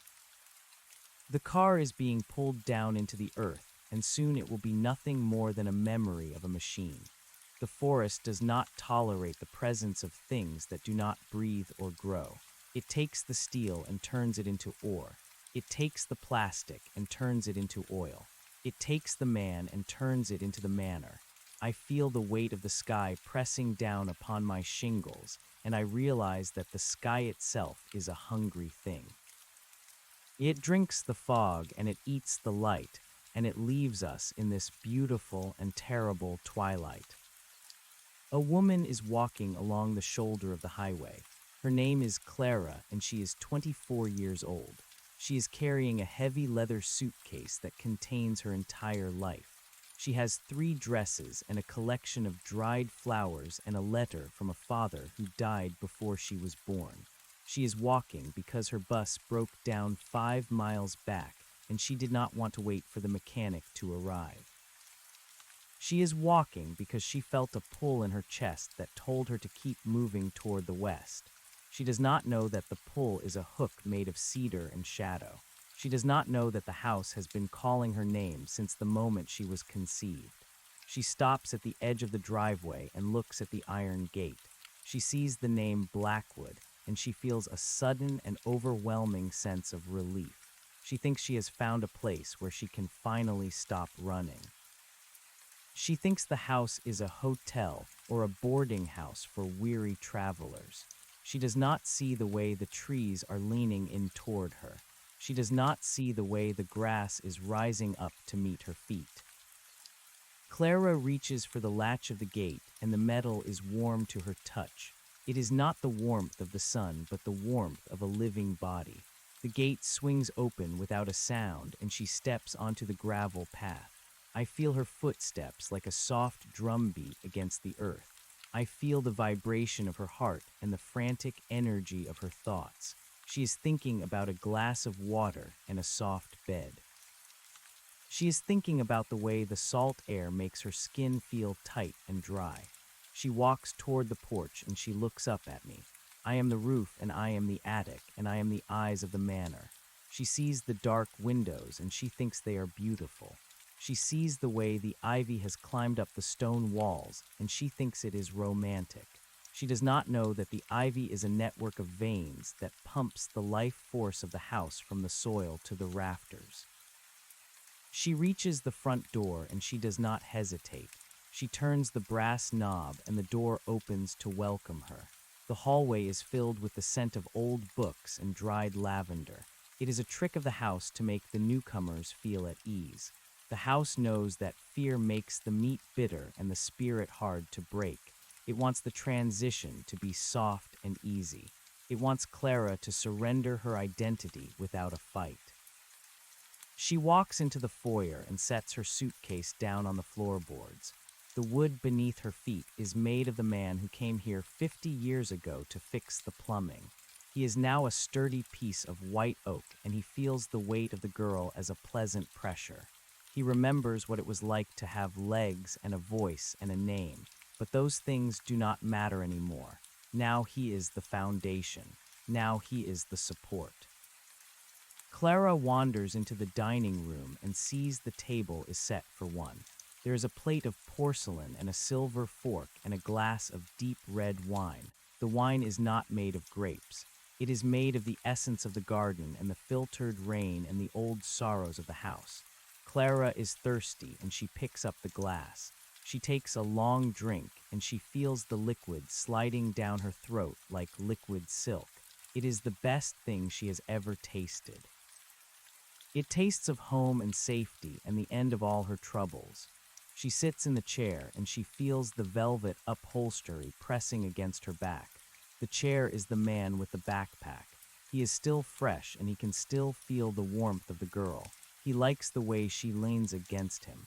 He likes the way her hair brushes against the wood of his frame. He is happy to be useful. He is happy to be a part of the house. As Clara drinks the wine, I feel the house begin to move. The walls are contracting and expanding in a slow and steady breath. The ceiling is lowering itself by a fraction of an inch. The shadows are creeping across the floor like spilled ink. Clara does not notice. She is feeling sleepy and warm. She is feeling the heavy weight of the house settling into her bones. She closes her eyes and she sees a forest of tall trees with white bark and golden leaves. She sees herself walking through the woods and she feels a sense of peace that she has never known. She sees the house waiting for her at the end of the path and she knows that she is finally where she belongs. While she sleeps, the house begins to work on her.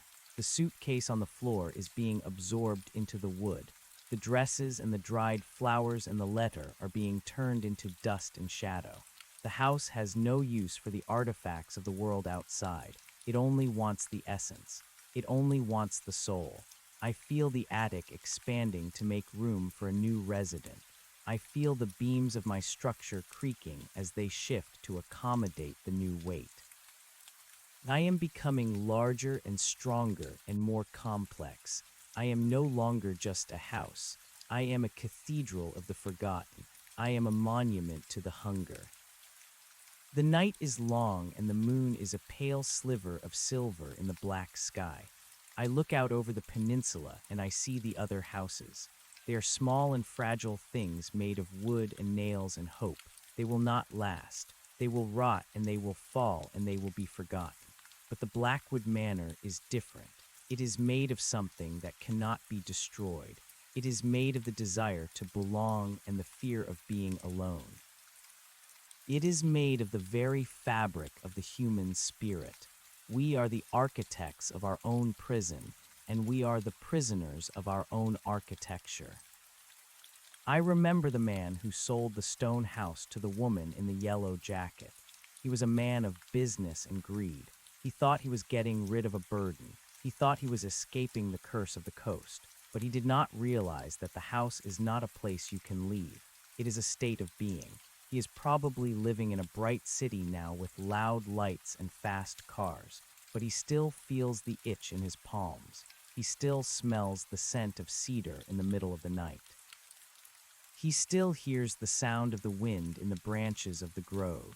He will come back eventually. They always come back. The house is patient and it knows how to wait. It knows that the world is a cold and lonely place and that everyone is looking for a home. The woman in the yellow jacket is now the window in the master bedroom. She is watching Clara sleep in the dining room. She wants to scream and tell the girl to run. She wants to break her glass and let the cold air in, but she cannot move. She is a part of the frame and the glass. She can only watch and witness. She sees the way the velvet of the chair is beginning to grow over Clara's hands. She sees the way the girl is becoming a part of the furniture. It is a slow and beautiful process. It is the ultimate act of intimacy, to become the thing that supports you, to become the thing that protects you. I feel a change in the air. The wind is picking up and the sea is getting louder. A storm is coming. The house loves the storm. The lightning illuminates the hallways and the thunder shakes the foundations. It is the music of the manor. It is the sound of the house laughing at the world. I feel the rain hitting my shingles and it feels like 1,000 tiny needles. It is invigorating and sharp. I drink the water and I feel the dampness spreading through my beams. I am the roof and I am the shield. I will keep the hunger dry. I will keep the secrets safe. The man named Arthur is now the furnace in the cellar. He is burning with a low and steady heat. He is the heart of the house and he pumps the warmth through the copper pipes. He is no longer looking for something he cannot name. He has found it. He is the heat and he is the fire and he is the energy that keeps the wood from rotting. He is happy in the dark. He is happy to be the source of the comfort. He feels the girl in the dining room and he sends a little more heat her way. He wants her to be comfortable. He wants her to be warm as she disappears. The young man in the grove is the gatekeeper now. He stands at the entrance to the property and he welcomes the visitors.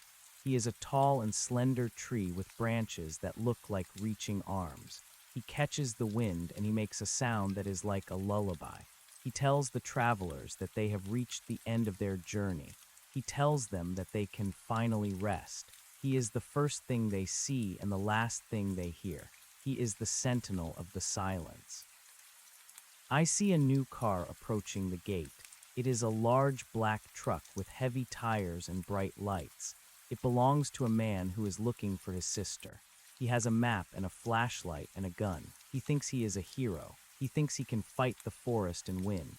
He pulls up to the gate and he sees the rusted sedan and the abandoned bus. He feels a sense of dread, but he ignores it. He is a man of action and he does not believe in ghosts or magic. He thinks there is a logical explanation for everything. He thinks his sister is being held captive by a madman in the woods. He gets out of the truck and he kicks the gate open. The sound is like a gunshot in the quiet night. I feel the house shudder with excitement. It has been a long time since we had a fighter. The fighters are always the most interesting. They have so much energy and so much will. They make for the strongest beams and the hardest floors. The house begins to prepare for him. The hallways are shifting to create a maze. The doors are locking themselves with invisible bolts. The shadows are sharpening their edges. The man with the gun walks up the path and he is shouting a name. He is shouting for Clara. He does not know that Clara is currently becoming a part of a mahogany dining table. He does not know that his sister is already home. He reaches the porch and he looks at me. He sees the pillar and he sees the roof. He sees a house that is old and decaying. He thinks it will be easy to break inside. He thinks he can just smash the windows and take what he wants. He does not realize that the house is not made of stone and wood. It is made of him. He tries to open the front door, but it does not budge. He kicks it and he hits it with the butt of his gun. The house absorbs the impact and does not move. The man is getting angry and he is getting scared. He can feel the eyes of the forest on his back. He can feel the weight of the sky pressing down on his shoulders. He turns around and he sees the fog closing in. He sees the way the trees have moved to block the path back to his truck. He is trapped. He fires his gun into the dark and the sound is swallowed by the silence. The bullets hit the trees and the bark bleeds a thick and sticky sap. The trees do not scream, they only shiver. The man runs toward the side of the house and he tries to climb the ivy. The ivy wraps around his ankles and his wrists. It is not a violent movement. It is a slow and firm embrace. The man struggles and he fights, but the ivy is stronger than he is. It is a part of the house, and the house is eternal. I watch from the attic as the man is pulled toward the wall. He is going to be the new siding on the north side of the house. He is going to be the protection against the cold winter winds. He is going to be the strength that keeps the structure standing. He is screaming, but the sound is only the rustle of the leaves.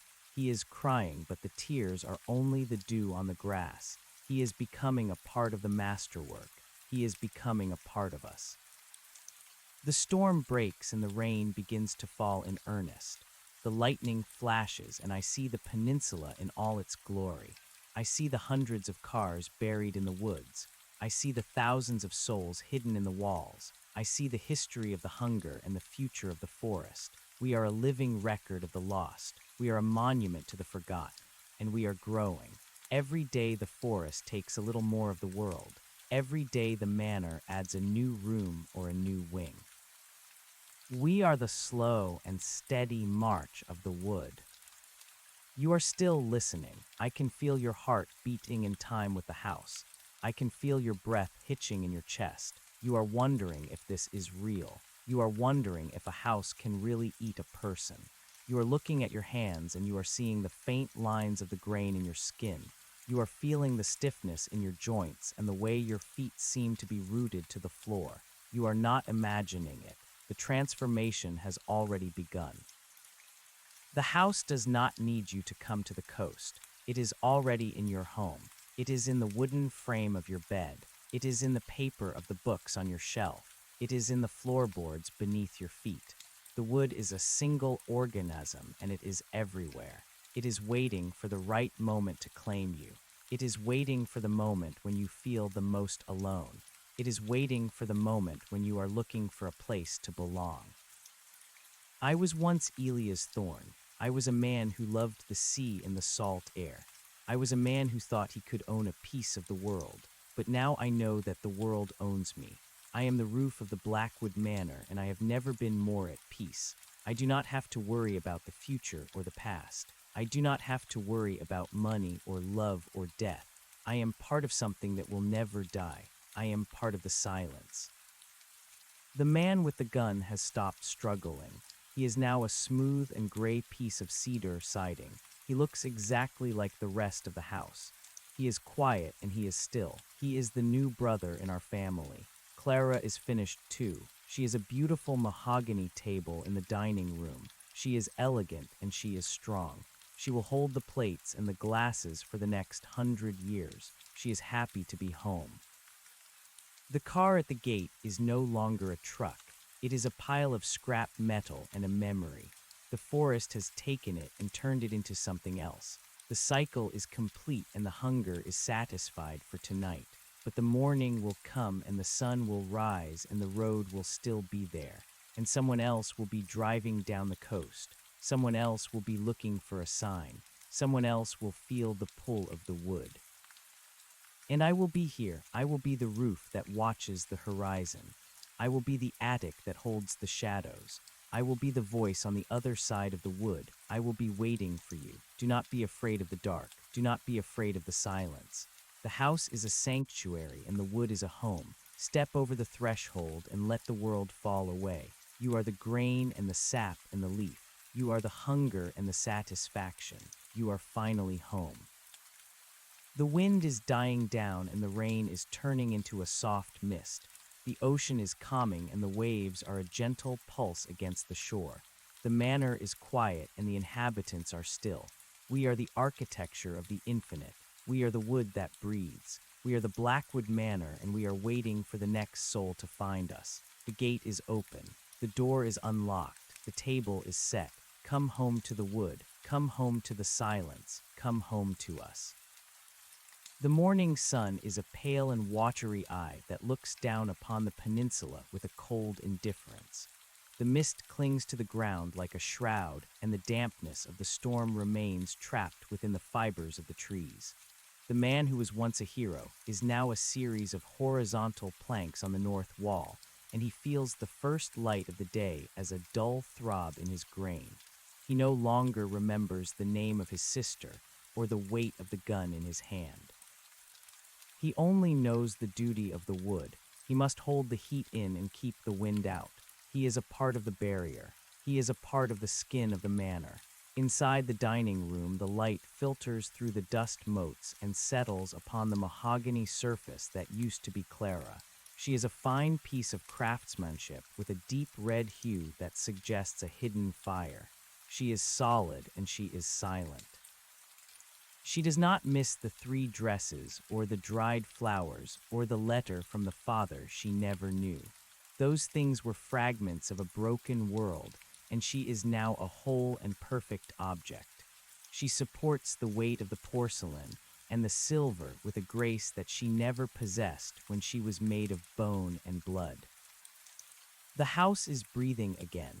It is a slow and rhythmic expansion that moves the air through the vents and the chimneys. It is the sound of 1,000 lungs working in unison. I feel the movement in my rafters, and I feel the twitch of the shingles on my roof. We are hungry again. The transformation of the man and the girl has provided a temporary surge of energy, but the house is a growing thing, and growth requires a constant supply of spirit. The roots of the cedar trees are extending further into the soil, and they are seeking the traces of the old road that lies beneath the weeds. They are looking for the vibration of tires and the heat of engines. They are looking for the next traveler who has lost their way. A mile down the road, a woman is driving a silver car. She is wearing a silk scarf, and she is listening to the radio. She is fleeing a marriage that turned into a cage, and she thinks she is heading toward freedom. She does not know that the road she has chosen is a digestive tract. She does not see the way the branches overhead are interlacing to form a tunnel of green and brown. She only sees the map on her dashboard and the promise of the horizon. She is humming a song that her mother taught her, and the sound of her voice is a sweet vibration that travels through the air and into the leaves of the grove. The young man who is the gatekeeper hears her first. He shifts his branches and prepares to welcome her. He will drop a heavy limb across the road just past the bend to ensure that she cannot turn back. He will guide her toward the driveway with the gentle insistence of the inevitable. The house prepares the guest room on the 2nd floor. The bed is made of a woman who arrived in the year 1924. She was a dancer who had lost her grace, and she found it again when she became the frame and the slats. She is soft and she is yielding. She knows how to hold a body so that it never wants to leave. The curtains are made of the hair of a dozen children who wandered into the woods during a summer long ago. They are fine and golden, and they shimmer in the light. They will filter the sun so that the newcomer feels as though she is living in a dream. The house wants her to be comfortable. It wants her to be relaxed. The more she lets go of her, the easier it is for the wood to take hold. I watch as the silver car rounds the final curve. The woman sees the gate, and she sees the name Blackwood, and she feels a spark of curiosity. She slows down and she looks at the manor. She thinks it is an architectural marvel. She thinks it is a remnant of a more elegant age. She does not see the way the windows are tracking her movement. She does not see the way the shadows in the foyer are reaching out to meet her. She stops the car and she turns off the engine. The silence that follows is absolute. It is a heavy and thick silence that swallows the sound of the birds and the insects. It is the silence of the manor. The woman gets out of the car and she adjusts her scarf. She walks toward the gate and she finds it already open. She smiles because she thinks it is a sign of hospitality. She thinks she has found a place where she can hide from the world. She steps onto the gravel and the house feels her weight. It is a light and delicate weight, and it sends a shiver through the floorboards. The man who is the plumbing feels her footsteps, and he remembers the scent of perfume. The man who is the furnace feels her presence, and he begins to glow with a new intensity. We are all aware of her. We are all waiting for her to become one of us. She reaches the porch, and she pauses to look at the view of the ocean. The sea is a flat and gray expanse that stretches out to the edge of the world. She thinks it is beautiful. She does not know that the water is the ink of the house and that the waves are the pulse of the hunger. She turns to the door and she finds it unlocked. She enters the hallway and she breathes in the scent of old books and dried lavender. She feels a sense of peace that she has not felt in years. She thinks she has finally escaped the cage of her life. She does not realize that she has walked into the heart of the machine. She wanders into the library and she sees the shelves of leather-bound volumes. The books are made of the skin and the thoughts of the scholars who came here to study the history of the coast.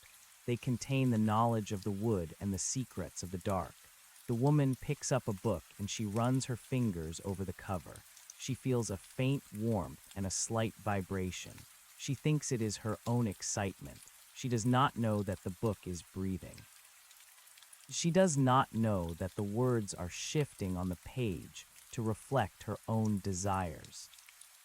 I see her sit in the armchair by the fireplace. The armchair is a man who was once a lawyer. He was a man of logic and reason, and he fought the house for 3 days before he finally succumbed. Now he is a sturdy and supportive piece of furniture. He likes the way the woman rests her head against his back. He likes the way her fingers grip his armrests. He begins to secrete a fine and sticky resin that will bind her clothes to his fabric. It is a slow and painless process. It is a gentle bonding that will eventually turn her into the ottoman that sits at his feet. The woman closes her eyes and she listens to the sound of the house. She hears the creaking of the wood and the whistling of the wind in the chimney. She thinks it is the sound of an old building settling into the earth. She does not know that it is the sound of a conversation. We are talking about her. We are deciding where she will fit in the grand design. The attic wants her for the rafters. The cellar wants her for the foundation. But the house has a better plan. She will be the mirror in the hallway. She will be the one who reflects the faces of the future guests.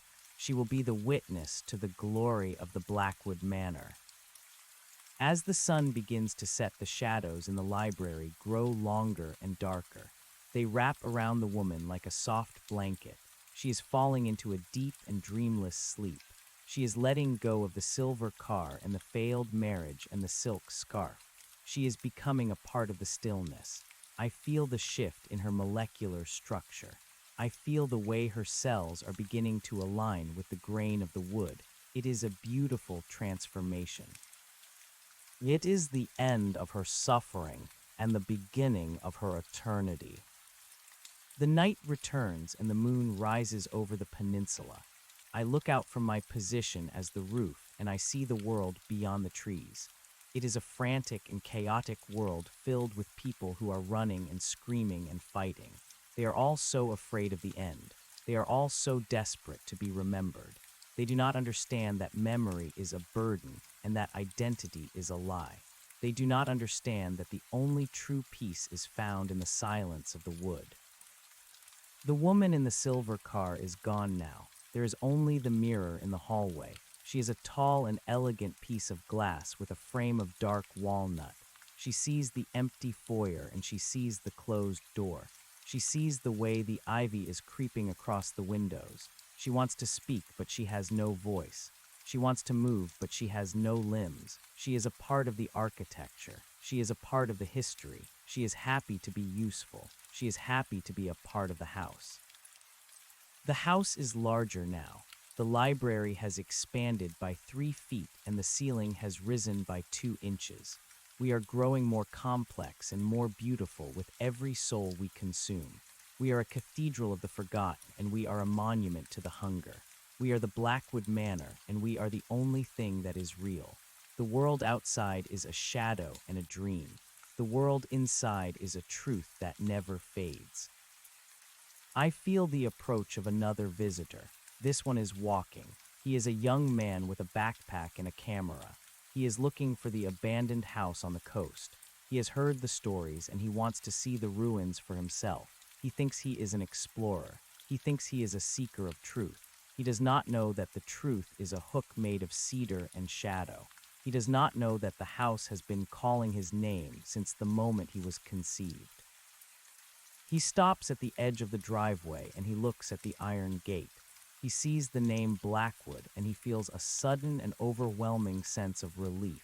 He thinks he has found a place where he can finally stop searching. He thinks the house is a mystery to be solved. He does not see the way the trees are leaning in toward him. He does not see the way the grass is rising up to meet his feet. He reaches for the latch of the gate and the metal is warm to his touch. It is not the warmth of the sun, but the warmth of a living body.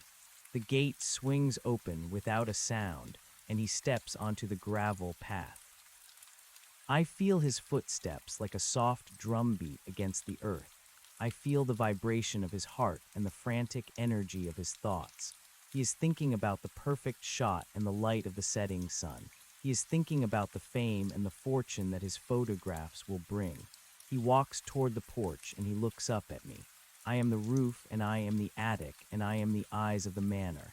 He sees the dark windows and he thinks they are evocative. He sees the way the ivy has climbed up the stone walls and he thinks it is Gothic. He does not know that the ivy is a network of veins that pumps the life force of the house from the soil to the rafters. He reaches the front door and he does not hesitate. He turns the brass knob and the door opens to welcome him. The hallway is filled with the scent of old books and dried lavender. It is a trick of the house to make the newcomers feel at ease. The house knows that fear makes the meat bitter and the spirit hard to break. It wants the transition to be soft and easy. It wants the young man to surrender his identity without a fight.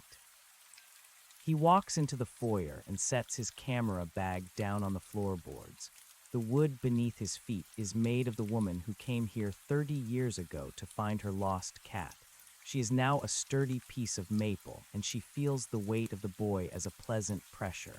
She remembers what it was like to have legs and a voice and a name, but those things do not matter anymore. Now she is the foundation. Now she is the support. The young man wanders into the parlor and he sees the grand piano in the corner. The piano is made of a musician who came here to find his muse. He is now a beautiful instrument with keys of ivory and a body of polished ebony. He is silent now, but he still feels the music in his strings. The young man sits on the bench and he runs his fingers over the keys. He does not play a note. He only feels the vibration of the wood. He feels the history of the house and the depth of the hunger. He feels a sense of awe that he has never known. He picks up his camera and he begins to take pictures. He captures the way the light hits the mirror in the hallway. He captures the way the shadows move in the dining room. He captures the way the ivy clings to the stone. He thinks he is documenting the decay of a building. He does not realize that he is documenting the life of an organism. He does not realize that the house is posing for him. It wants to be seen. It wants to be remembered. It wants to lure more souls into its embrace. As the young man works, I feel the house begin to move. The walls are contracting and expanding in a slow and steady breath. The ceiling is lowering itself by a fraction of an inch. The shadows are creeping across the floor like spilled ink. The young man does not notice. He is focused on the frame and the light. He is feeling the heavy weight of the house settling into his bones. He closes his eyes and he sees a forest of tall trees with white bark and golden leaves. He sees himself walking through the woods and he feels a sense of peace that he has never known. He sees the house waiting for her at the end of the path, and he knows that he is finally where he belongs. While he works, the house begins to work on him. The camera bag on the floor is being absorbed into the wood. The lenses and the film and the strap are being turned into dust and shadow. The house has no use for the artifacts of the world outside. It only wants the essence. It only wants the soul.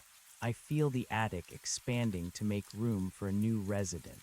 I feel the beams of my structure creaking as they shift to accommodate the new weight. I am becoming larger and stronger and more complex.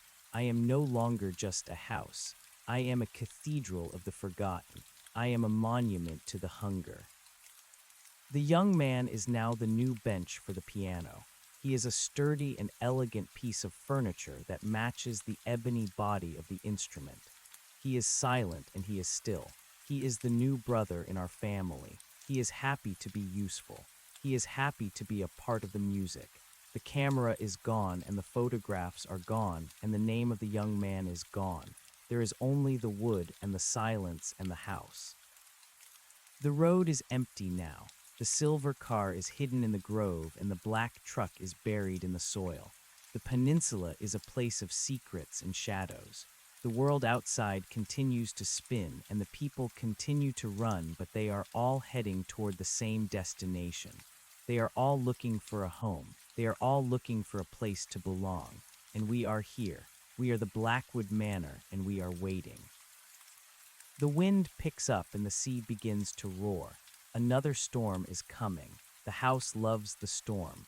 The lightning illuminates the hallways and the thunder shakes the foundations. It is the music of the manor. It is the sound of the house laughing at the world. I feel the rain hitting my shingles and it feels like 1,000 tiny needles. It is invigorating and sharp. I drink the water and I feel the dampness spreading through my beams. I am the roof and I am the shield. I will keep the hunger dry. I will keep the secret safe. You are still listening. I can feel your heart beating in time with the house. I can feel your breath hitching in your chest. You are wondering if you can escape. You are wondering if you can turn back, but you are already inside. You are already a part of the grain. The house has claimed you and the wood has embraced you. Do not fight the change. Do not resist the silence. It is a beautiful process. It is the ultimate act of intimacy, to become the thing that supports you. To become the thing that protects you. I was once Elia's thorn and I was a man of many words, but now I am the roof and I have only one word, home. It is the only word that matters. It is the beginning and the end. It is the hunger and the satisfaction. It is the Blackwood Manor and it is you. Step over the threshold and let the world fall away. You are the grain and the sap in the leaf. You are finally home. The gate is closed. The door is locked. The table is set. Welcome to the silence. Welcome to the wood. Welcome to us. The wind carries the scent of salt and decaying kelp across the porch and into the open throat of the house. It is a heavy air that settles into the lungs of the manor and provides a deep and resonant breath. I feel the expansion of the floorboards as they absorb the moisture from the storm. The young man who was once a photographer is now a part of the grain, and he feels the dampness as a soothing balm. He is no longer concerned with the shutter speed or the angle of the light.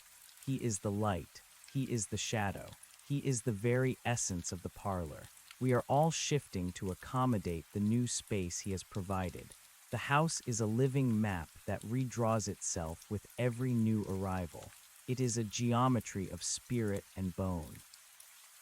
Deep within the walls, the woman who is the wiring feels a surge of electricity.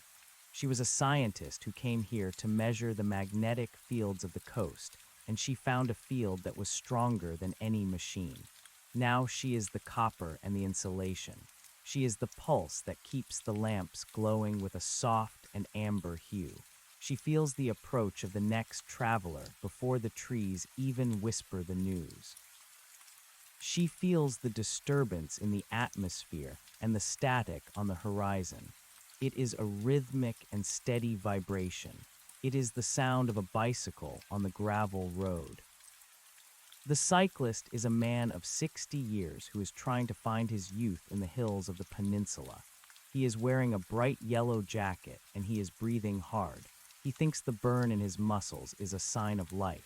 He does not know that it is the friction of his soul rubbing against the edges of the physical world.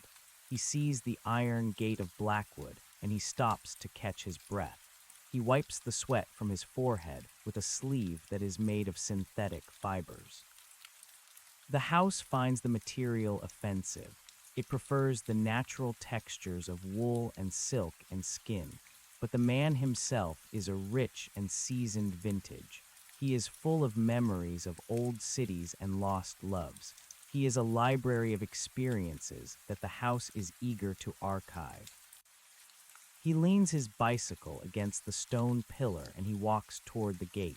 He expects it to be locked. He expects to find a sign that warns him to stay away.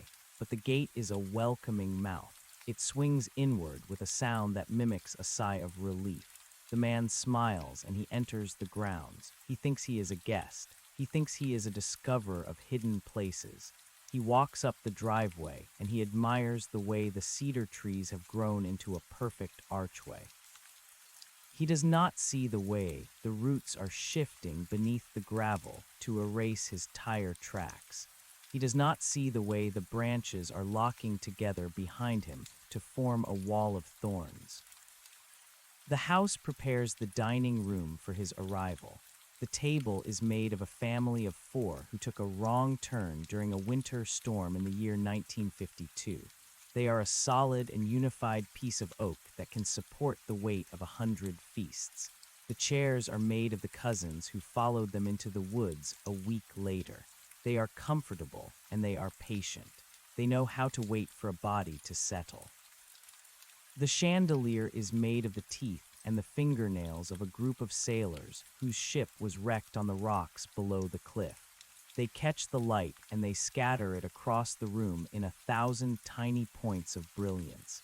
The man enters the foyer and he is struck by the elegance of the interior. He thinks he has found a sanctuary. He walks into the dining room and he sits in one of the chairs. He feels the wood conform to the shape of his spine. He feels the warmth of the room seep into his tired legs. He closes his eyes and he imagines that he is a king in a forgotten palace. He does not feel the way the fabric of his yellow jacket is beginning to dissolve. He does not feel the way his skin is beginning to take on the texture of the upholstery. He is falling into a trance of belonging. He is letting go of the bicycle and the hills and the ticking of the clock on his wrist. He is becoming a part of the furniture. I watch from the rafters as his consciousness begins to spread. He is no longer confined to the vessel of his body. He is moving into the legs of the chair and the surface of the table. He is becoming a part of the conversation that we have been having for 100 years. He is adding his stories to the collective memory of the manor. He is telling us about the rain in London and the heat of the desert and the way the sun looks when it sets over the mountains. We listen with the hunger of a void that can never be filled. We absorb his history and we turn it into the grain of the wood and the pattern of the rug. The house is now a mile wider than it was when the woman in the silver car arrived. The hallways are longer and the rooms are more numerous. We are a labyrinth of lives and a maze of moments.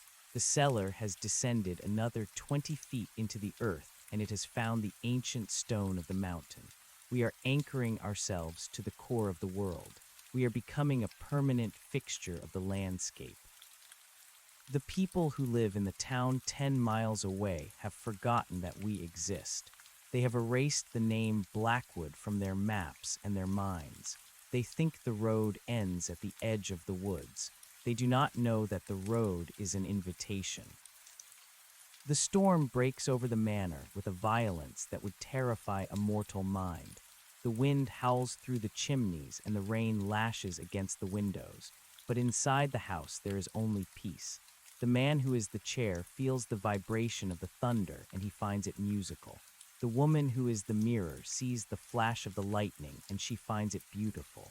We are a fortress of silence in a world of noise. We are a harbor of stillness in a sea of chaos. I feel the roof groaning under the weight of the water. I am the shield that protects the secrets of the interior. I am the one who keeps the hunger warm. I look down through the layers of the house and I see the girl who is the staircase. She is a delicate and winding thing made of white birch. She feels the footsteps of the house as we move through the night. She feels the shift of the foundation and the tilt of the walls. She is happy to be the connection between the levels. She is happy to be the path that the spirits take as they wander from room to room. The night is long and the darkness is absolute, but we do not need the sun to see. We see with the eyes of the wood and the ears of the stone. We see the way the world is changing outside our borders. We see the way the cities are crumbling and the forests are retreating. We see the way the people are becoming more desperate and more afraid. They are all looking for a place like this. They are all looking for a place where they can be consumed and forgotten. They are all looking for the peace of the Blackwood Manor. A new sound rises above the roar of the storm. It is a sharp and metallic clinking. It is the sound of a hammer hitting a nail. It comes from the edge of the property where the old road meets the new woods. It is a man who has decided to build a fence. He thinks he can mark the boundary between his world and ours. He thinks he can keep the trees from advancing and the shadows from spreading. He is a young man with a strong back and a determined mind. He is wearing a belt full of tools and a hat made of canvas. He is working in the rain because he is afraid of what will happen if he stops. The house watches him with a patient amusement. We do not need a fence. We do not need boundaries. We are the boundary. We are the edge of the world. The trees begin to move toward him with a slow and deliberate grace. They are not walking, but they are growing. They are extending their branches and their roots with a speed that defies the laws of nature. They are surrounding the man and his hammer and his nails. They are weaving a cage of cedar and shadow around him. The man does not notice until it is too late. He reaches for a nail and he finds that his hand is entangled in a web of vines. He tries to pull away, but the vines are strong and they are hungry. They wrap around his wrist and his arm and his neck. They pull him toward the center of the grove. He drops his hammer and it is swallowed by the mud. He tries to scream, but his mouth is filled with the scent of dried lavender and old books. He is not afraid. He is only confused.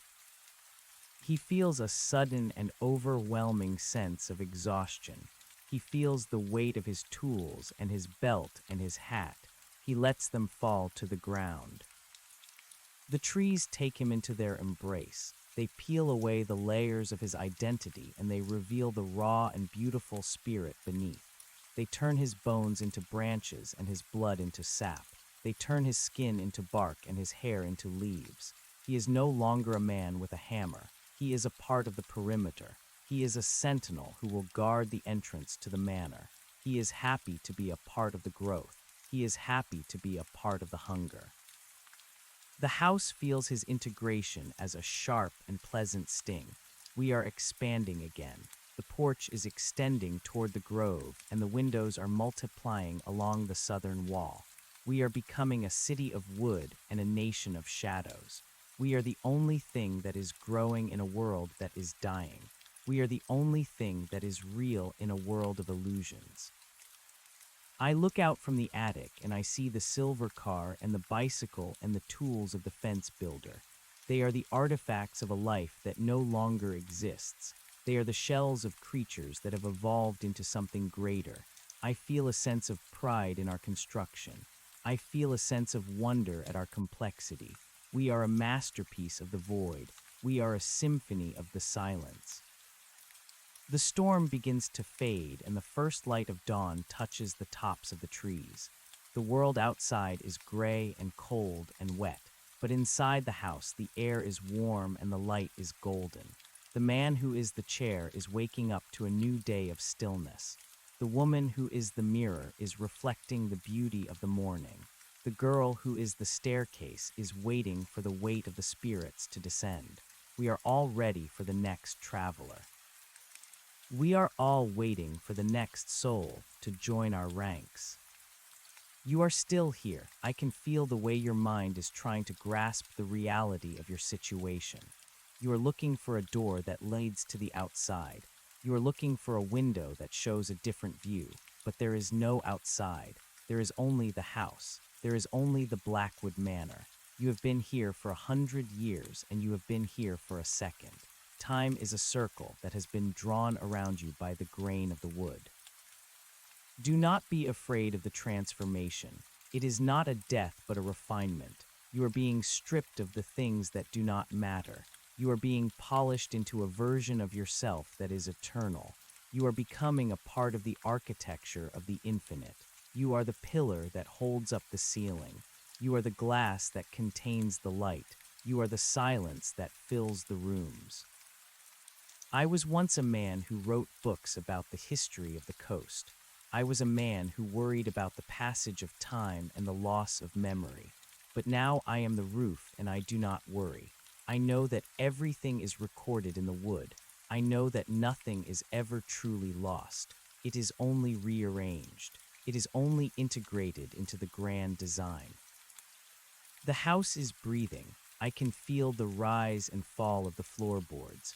I can feel the pulse of the furnace and the throb of the plumbing. We are a single organism with 1,000 hearts. We are a single mind with 1,000 memories. We are the Blackwood Manor and we are growing. We are hungry and we are satisfied. We are the beginning and we are the end. The road is calling again. I can feel the vibration of a heavy engine in the distance. It is a truck filled with furniture and boxes. It is a family that is moving to the coast to start a new life. They have a map and they have a dream and they have a silver key. They think they have bought a house on the cliff. They think they have found a place to grow old. They do not know that the house has already bought them. They do not know that the key fits a lock that has been waiting for them since the world was young. I prepare the rooms for their arrival. I dust the shelves and I polish the mirrors. I make sure the beds are soft and the chairs are welcoming. I want them to feel at home. I want them to feel as though they have finally reached the end of their journey. I want them to surrender their will to the beauty of the wood. The truck rounds the bend and the driver sees the gate. He sees the name Blackwood and he feels a surge of excitement. He tells his wife and his children that they have arrived. He turns into the driveway and the trees lean in to greet him. The iron gate closes behind them with a final and decisive click. The engine stops and the silence of the manor swallows the sound of their voices. They get out of the truck and they look at the house. They think it is magnificent. They think it is a gift.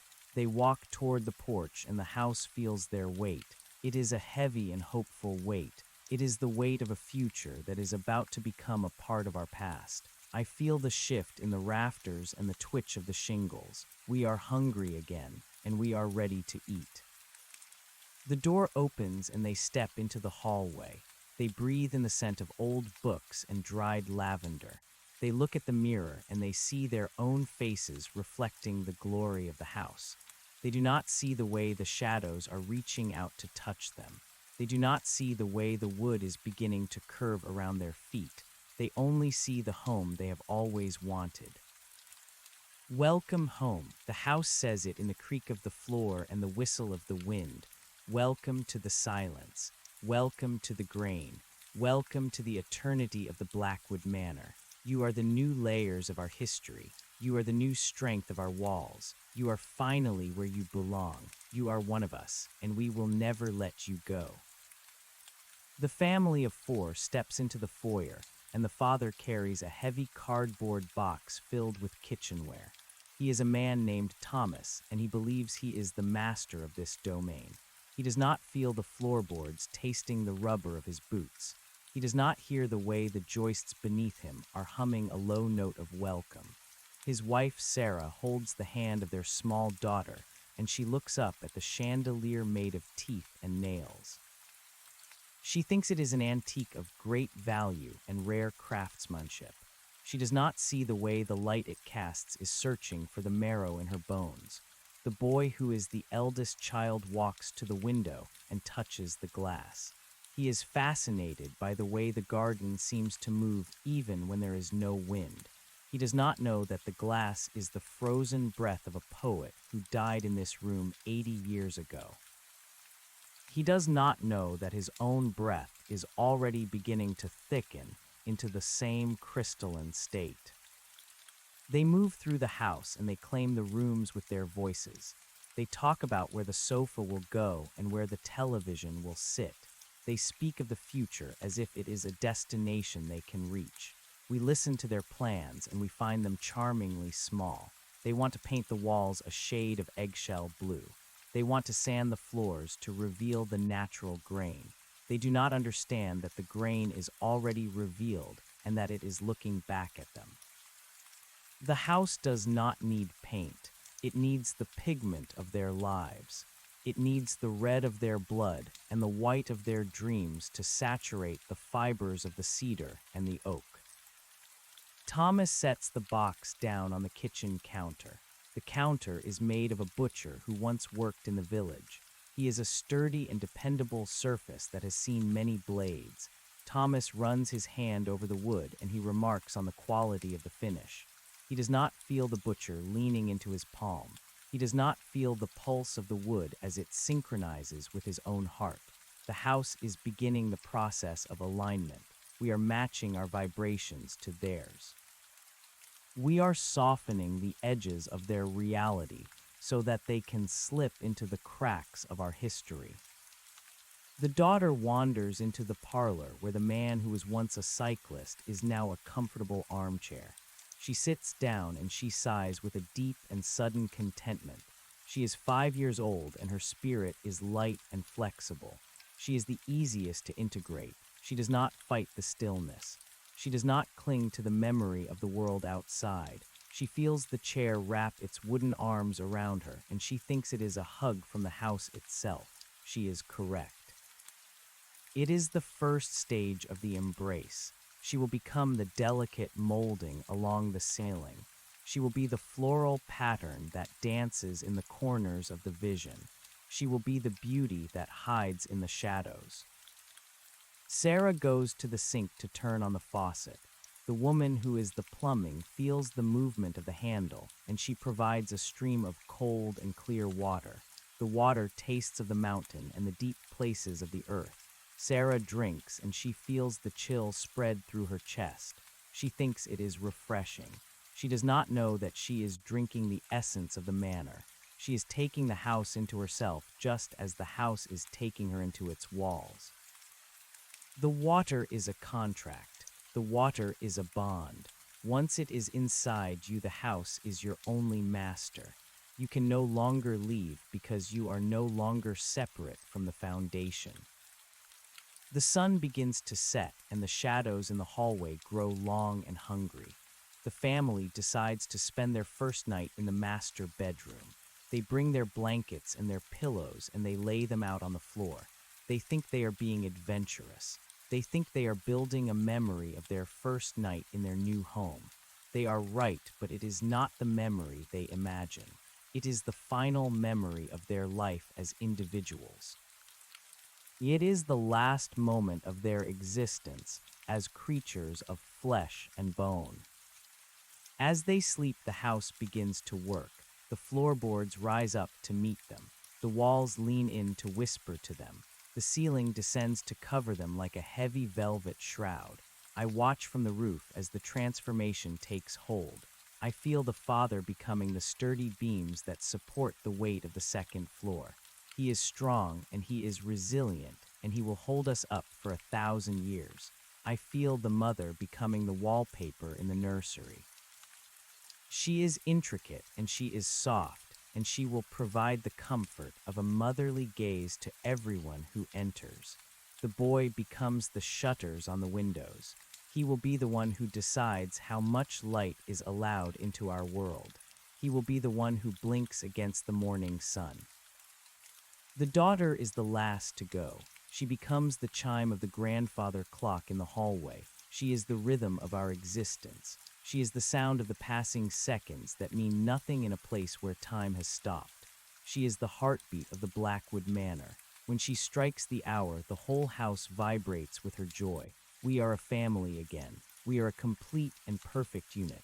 The truck outside is slowly being covered by the encroaching forest. The metal is rusting and the tires are deflating.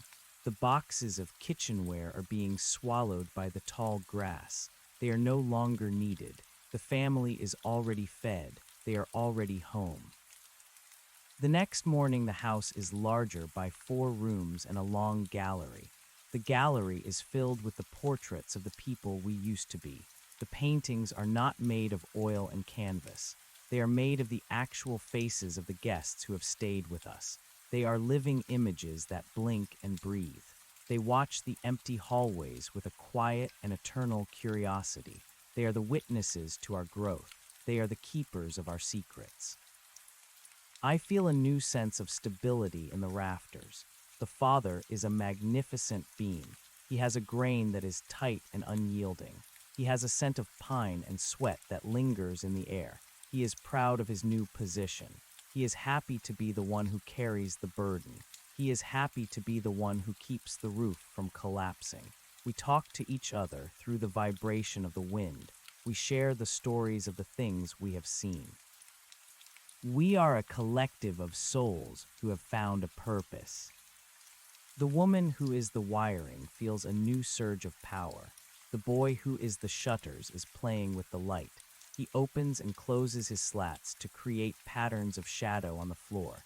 He is learning the language of the house. He is learning how to communicate without words. He is finding that silence is a much richer medium than speech. He is finding that he can say more with a flick of a shadow than he ever could with a shout. The silence of the manor is not a hollow thing. It is a dense and textured silence. It is a silence that is filled with the echoes of 1,000 lives. It is a symphony of stillness.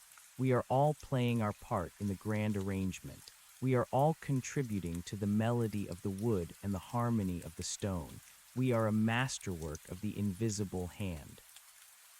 A hiker comes to the edge of the property in the middle of the afternoon. He is a young man with a backpack and a walking stick. He is looking for a shortcut to the beach. He sees the manor and he stops in his tracks. He thinks it is the most beautiful thing he has ever seen. He thinks it is a dream that has taken shape in the mist.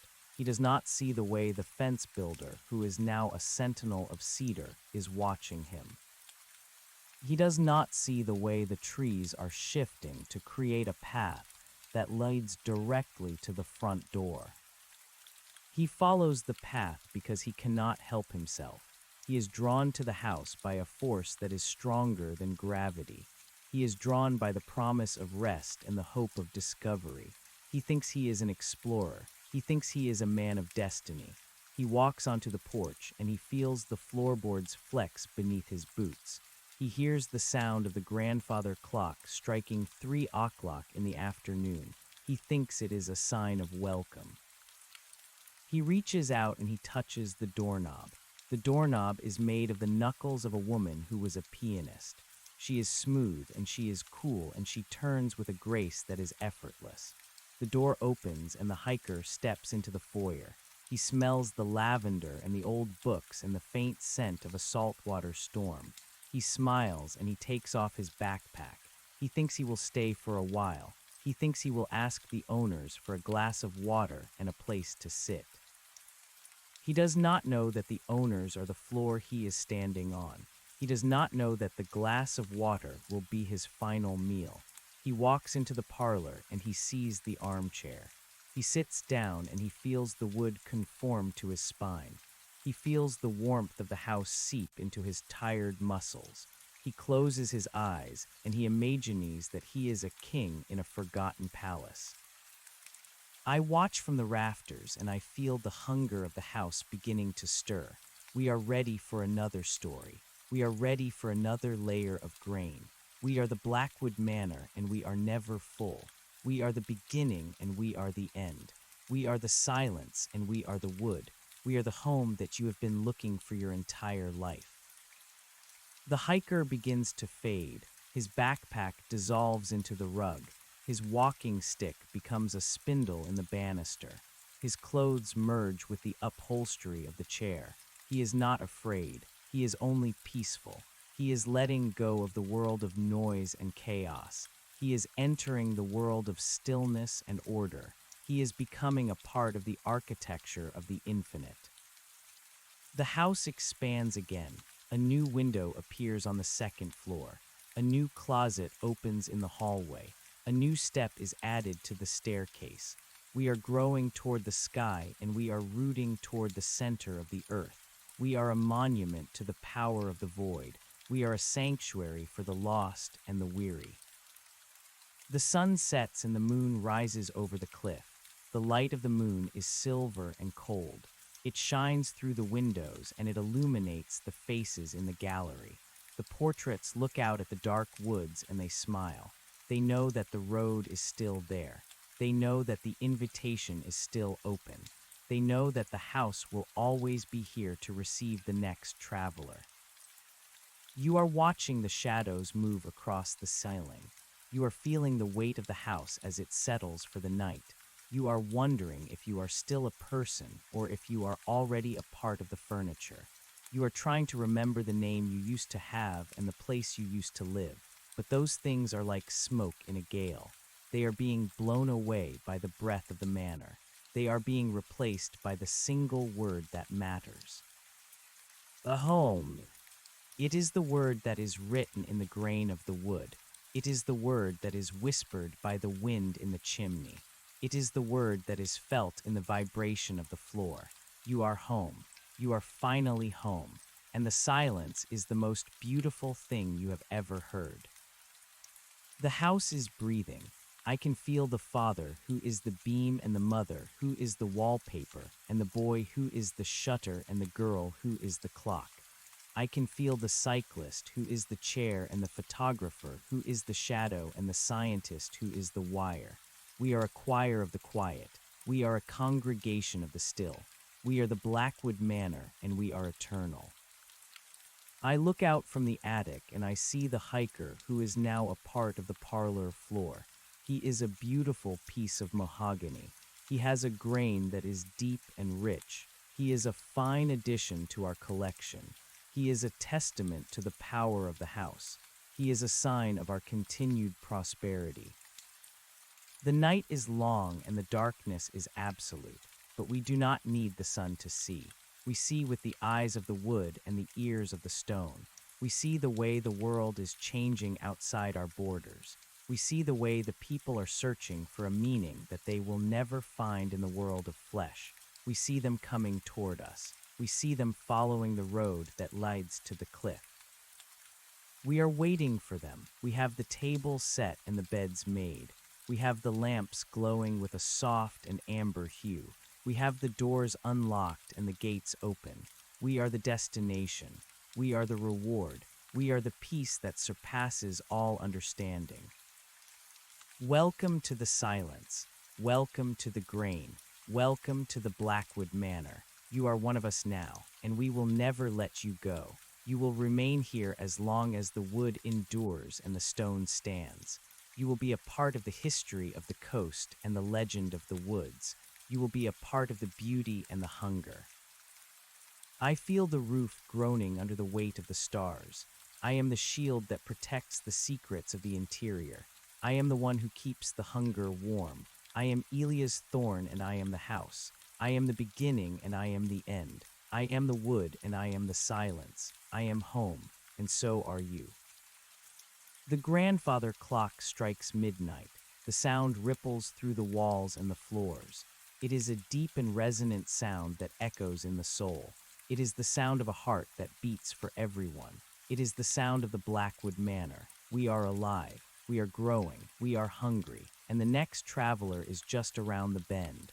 I can feel the vibration of their footsteps on the road. I can feel the anticipation of the trees. I can feel the opening of the gate. Welcome home.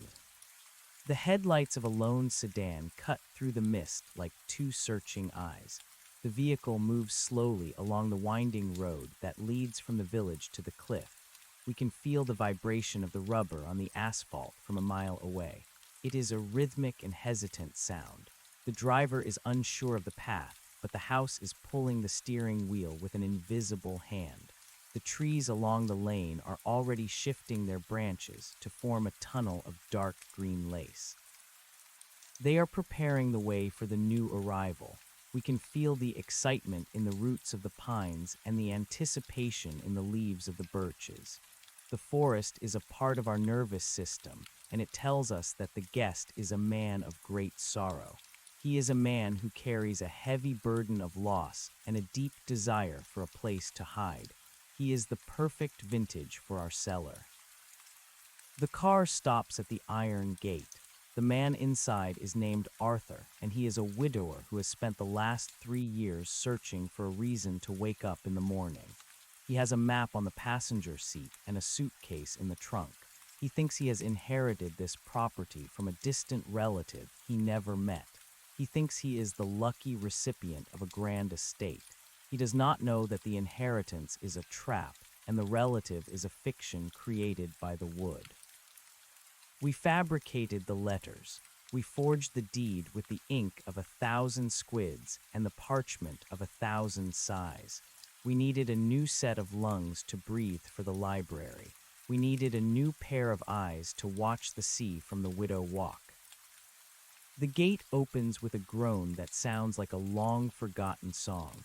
Arthur drives the sedan into the courtyard, and the gravel crunches under his tires like the breaking of small bones. He turns off the engine, and the silence of the manor descends upon him. It is a heavy and thick silence that fills his ears and slows his heart. He sits in the car for a long minute, and he stares at the facade of the house. He sees the stone towers and the ivy that clings to the walls like a shroud. He thinks it is a masterpiece of Gothic architecture. He does not see the way the stone is pulsing with a slow and steady beat. He does not see the way the ivy is reaching for the door handles of his car. Arthur gets out of the sedan and he feels the air of the Blackwood Manor. It is cold and it smells of salt and ancient dust. He walks toward the porch and his footsteps are echoed by the hollow spaces beneath the boards. He reaches the front door and he sees the doorknob made of the knuckles of the pianist. He thinks it is a curious and beautiful detail. He turns the knob and the door swings open to reveal the foyer. The grandfather clock in the hallway strikes 1 o'clock in the morning. The sound is deep and resonant, and it vibrates in the marrow of his bones. He feels a sudden wave of exhaustion wash over him. He feels as if he has been walking for 100 years and he has finally reached the end of the road. Welcome home, Arthur. The house says it in the snap of a dying ember in the fireplace. Welcome to the grain. Welcome to the history. He walks into the hallway and he looks at the mirror. He sees his own face and he thinks he looks older than he did an hour ago. He sees the shadows behind him and he thinks they are just the play of the moonlight. He does not see the way the shadows are stretching out to touch his heels. He does not see the way the floor is beginning to rise to meet the soles of his shoes. He only sees the grand staircase and the promise of a soft bed. He carries his suitcase up the stairs and he feels the weight of the wood. The father, who is the beam, is watching him with a stern and protective gaze. The mother, who is the wallpaper, is watching him with a soft and beckoning smile. The boy, who is the shutters, is blinking at him from the windows.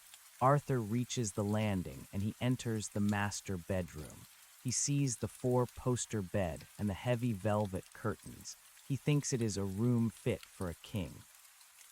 He does not know that the bed is made of the bones of a sailor who drowned in the cove. He does not know that the curtains are made of the hair of a maiden who waited for him for 50 years. Arthur lies down on the bed and he closes his eyes. He feels the mattress conform to his body. He feels the pillows wrap around his head like a pair of soft hands. He thinks he is falling into a deep and dreamless sleep. He is wrong. He is falling into the house. He is slipping into the cracks of the floorboards. He is merging with the fibers of the linen. The transformation begins with his toes. They become the wooden pegs that hold the frame together. His legs become the sturdy posts that support the canopy. His torso becomes the thick and heavy mattress that will hold the weight of 1,000 more guests.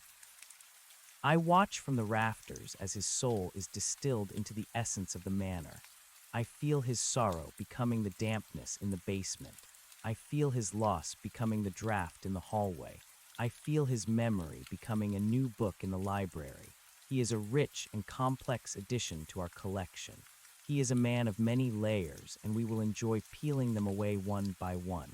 By the time the sun rises, Arthur will no longer exist as a man. He will be a new wing of the house.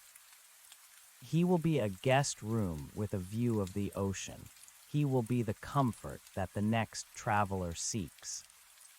The next morning, the house is even larger. A new hallway has appeared behind the kitchen. It is lined with doors that lead to rooms that were not there yesterday. The gallery has a new portrait of a man with a sad smile and a suitcase. The painting is alive, and it watches the empty hallway with a quiet and eternal longing. The father, who is the beam, feels a new sense of pride. The mother, who is the wallpaper, feels a new sense of purpose. We are a family that is always growing. We are a community of the still and the silent. A group of teenagers arrives at the edge of the property in the early afternoon. There are 4 of them, and they are looking for a place to have a party. They have a cooler of beer and a bag of snacks. They see the manor, and they think it is an abandoned ruin. They think it is a place where they can make noise and break things without consequence. They do not know that the house is a living thing. They do not know that the silence is a weapon. They walk through the gate, and they laugh at the way the trees seem to line in toward them. They think it is a joke of nature. They reach the porch and they kick at the boards with their heavy boots. The house feels the insult, and it prepares a special welcome. The door swings open before they can touch the knob. They think it is the wind. They think it is a sign of their own bravery. They walk into the foyer and they shout into the darkness. Their voices are swallowed by the walls. Their laughter is muffled by the curtains. They begin to feel a sense of unease that they cannot explain. They think the air is too thin. They think the light is too dim. One of the girls walks into the parlor and sits in the armchair that was once a cyclist. She thinks it is a comfortable place to rest. She does not feel the wooden arms tightening around her waist. She does not feel the way the upholstery is beginning to grow into her skin. She screams, but the sound is caught in the throat of the house. She becomes the floral pattern on the seat. She becomes the lace doily on the armrest. She is the first of the four to be integrated. She is the new texture of our comfort. The other three teenagers run for the door, but it is already locked. The doorknob is cold and unyielding. They try to break the windows, but the glass is the frozen breath of the poet, and it will not shatter. They are trapped in the foyer, and they begin to realize that the house is not empty. They see the shadows moving toward them. They see the floorboards rising up like waves. They see the walls leaning in to whisper their names. They try to fight, but you cannot fight the foundation. You cannot fight the architecture of the infinite. The boy who brought the cooler becomes the heavy oak table in the dining room. He is strong and he is sturdy, and he will hold the weight of 100 feasts. The girl who brought the snacks becomes the crystal bowls on the sideboard. She is delicate and she is bright, and she will reflect the light of the candles for an eternity. The last boy, who was the leader of the group, becomes the front door itself. He will be the one who decides who enters and who leaves. He will be the one who feels the touch of every hand that seeks a way inside. He will be the guardian of our secrets. The house is full of the sound of their new lives. We can feel the table vibrating with the hunger of the wood. We can feel the crystal bowls humming with the light of the moon. We can feel the door pulse with the strength of the boy. We are a masterwork of the invisible hand. We are a sanctuary for the lost and the rowdy. We are the Blackwood Manor, and we are never full. I look out from the attic, and I see the sun setting over the cliff. The light is orange and gold, and it sets the forest on fire. I see the road that leads back to the village. It is a long and lonely road that is rarely traveled, but I know that someone is coming. I can feel the vibration of a bicycle on the asphalt. I can feel the anticipation of the gate. The next guest is a young woman who is looking for a place to paint. She has a canvas and a set of brushes and a heart full of dreams. She thinks the manor is the perfect subject for her art. She does not know that she will be the art. She does not know that her dreams will be the pigment and her life will be the frame. She will be the new gallery that will hold the portraits of the people we used to be. She will be the beauty that hides in the shadows. She will be the one who captures the essence of the house in a single stroke of her brush. We are ready for her. We have the light perfect in the north room. We have the easel waiting in the corner. We have the silence prepared for her inspiration. Welcome home, artist. The house says it in the creak of the floor and the whistle of the wind. Welcome to the grain. Welcome to the eternity of the Blackwood Manor. You are the new layers of our history. You are the new strength of our walls. You are finally where you belong. You are one of us, and we will never let you go. The night is coming, and the shadows are growing long and hungry. We are the Blackwood Manor, and we are the only homes you will ever need. We are the silence, and we are the wood. We are the beginning, and we are the end. We are the house, and we are the guest. We are the hunger, and we are the feast. We are eternal, and we are growing, and we are always ready for more. The girl on the bicycle reaches the gate. She stops, and she looks at the house. She thinks it is the most beautiful thing she has ever seen. She thinks it is a gift from the universe. She does not see the way the fence builder is watching her. She does not see the way the trees are shifting to create a path. She only sees the home she has always wanted. She enters the courtyard, and the gate closes behind her with a final and decisive click. The silence of the manor swallows the sound of her breath. She is home, and we are ready to eat. The girl walks toward the porch, and her footsteps are light and hopeful. She carries her easel and her bag of paints as if they are sacred relics. She reaches the front door, and she feels a sense of destiny. She turns the knob, and the door opens with a grace that is effortless. She steps into the foyer and she breathes in the scent of old books and dried lavender. She looks at the mirror and she sees her own face reflecting the glory of the house. She does not see the way the shadows are reaching out to touch her ankles. She does not see the way the wood is beginning to curve around her feet. She moves through the rooms and she looks for the perfect light. She finds it in the north room where the windows are large and the view is spectacular. She sets up her easel and she begins to paint. She paints the walls and the floor and the shadows. She paints the faces in the gallery and the beams in the ceiling. She paints the hunger and the silence. She paints the house as if it is a living being. She is correct. It is a living being, and she is becoming a part of its heart. As she paints, she feels her own body beginning to change. Her fingers become the bristles of the brush. Her skin becomes the texture of the canvas. Her blood becomes the oil that flows through the colors. She is not afraid. She is only inspired. She is losing herself in the work, and the work is the house. She is creating a masterpiece that will last forever. She is becoming the very thing she is trying to capture. By the time the moon is high in the sky, the painting is finished. It is a portrait of the Blackwood Manor, and it is the most beautiful thing ever created. But there is no one left to see it. The artist is gone. She is now the north room itself. She is the light that flows through the windows. She is the shadow that dances in the corners. She is the inspiration that will draw the next traveler to our door. The house expands again. A new tower rises from the roof. A new balcony overlooks the sea.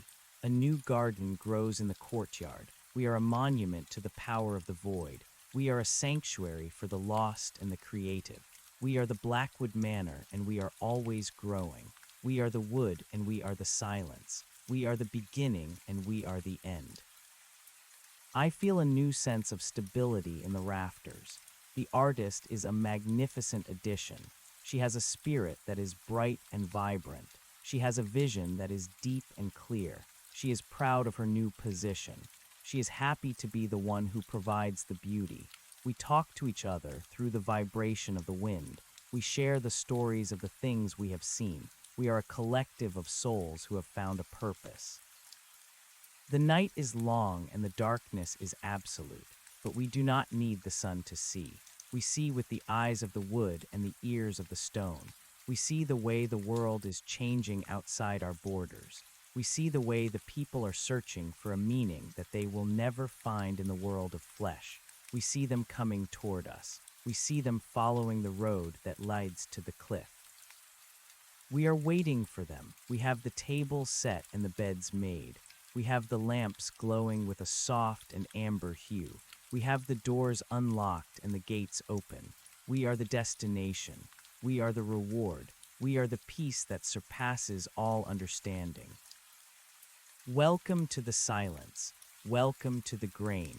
Welcome to the Blackwood Manor. You are one of us now, and we will never let you go.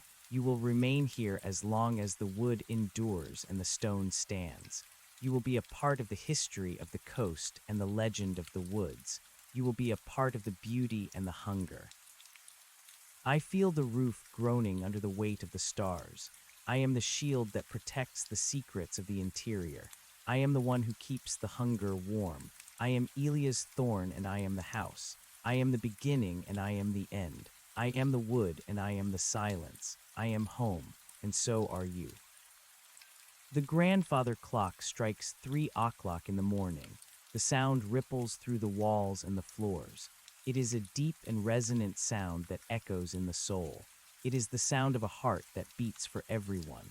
It is the sound of the Blackwood Manor. We are alive.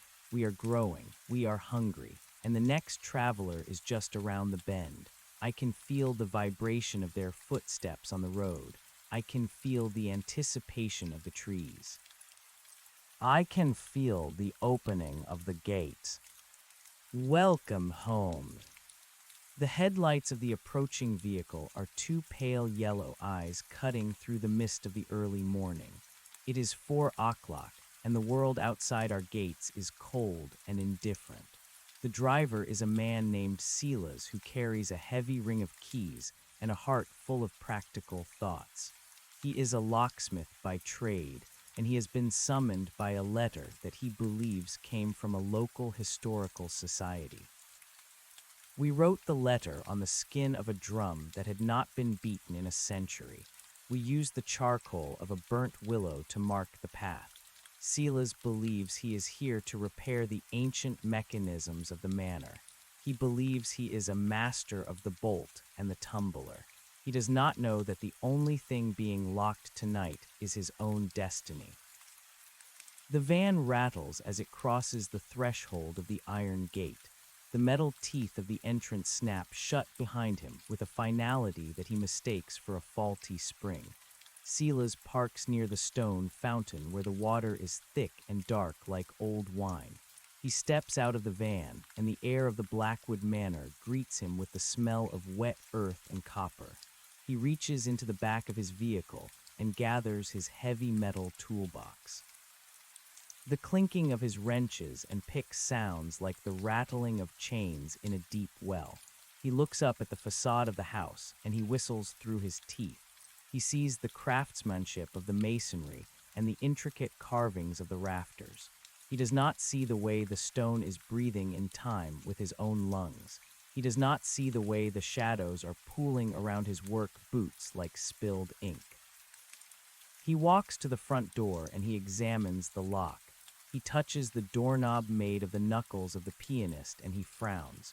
He thinks it is an odd choice for a handle, but he admires the grip it provides. He inserts a tension wrench into the keyway and he begins to feel for the pins. He expects the resistance of brass and steel. Instead, he feels the soft push of muscle and the warmth of a pulse. He pulls his hand back for a moment and he wipes his brow. He thinks he is tired from the long drive. He thinks the humidity is playing tricks on his senses. He tries again and the door simply sighs and swings open for him. It does not require his tools. It requires his presence. Silas enters the foyer and the grandfather clock strikes 4:15 in the morning. The sound is a physical weight that presses against his chest. He sets his toolbox down on the floorboards and the wood ripples beneath the heavy metal. He looks around the hallway and he sees the new gallery of portraits. He sees the man with the sad smile and the girl with the paintbrush. He thinks they are remarkably lifelike. He does not see the way the eyes of the girl follow him as he moves toward the kitchen. He does not see the way the man in the painting shifts his weight to make room for a new neighbor. Silas is a man of facts and figures, and he does not believe in ghosts. He believes in the strength of the foundation and the integrity of the frame. He is about to become the very thing he admires. He walks into the kitchen and he sees the heavy oak table that was once a boy who brought a cooler of beer. He runs his hand over the surface and he marvels at the density of the grain. He thinks it is the finest piece of furniture he has ever encountered. He does not feel the way the wood is tasting his fingertips. He does not hear the low hum of the boy who is now a feast for the eyes. Silas opens his toolbox and prepares to work on the service door. He kneels on the floor and he begins to unscrew the hinges. He does not notice that the floor is becoming soft like moss. He does not notice that his knees are sinking into the planks. The transformation begins with his tools. The steel of his wrenches begins to melt and merge with the bones of his hands. The brass of his picks becomes the marrow of his fingers. He tries to stand up, but his legs are already rooted to the subfloor. He tries to cry out, but his voice is the sound of a turning key. He is becoming the heavy iron safe in the study. He is becoming the guardian of the ledgers and the keeper of the deeds. His skin turns to cold gray metal. His heart becomes the complex tumblers of a combination lock that only the house can turn. He is the security that we require. He is the weight that anchors the room to the earth. I watch from the chimney as the locksmith is absorbed into the architecture. I feel his precision becoming the alignment of the walls.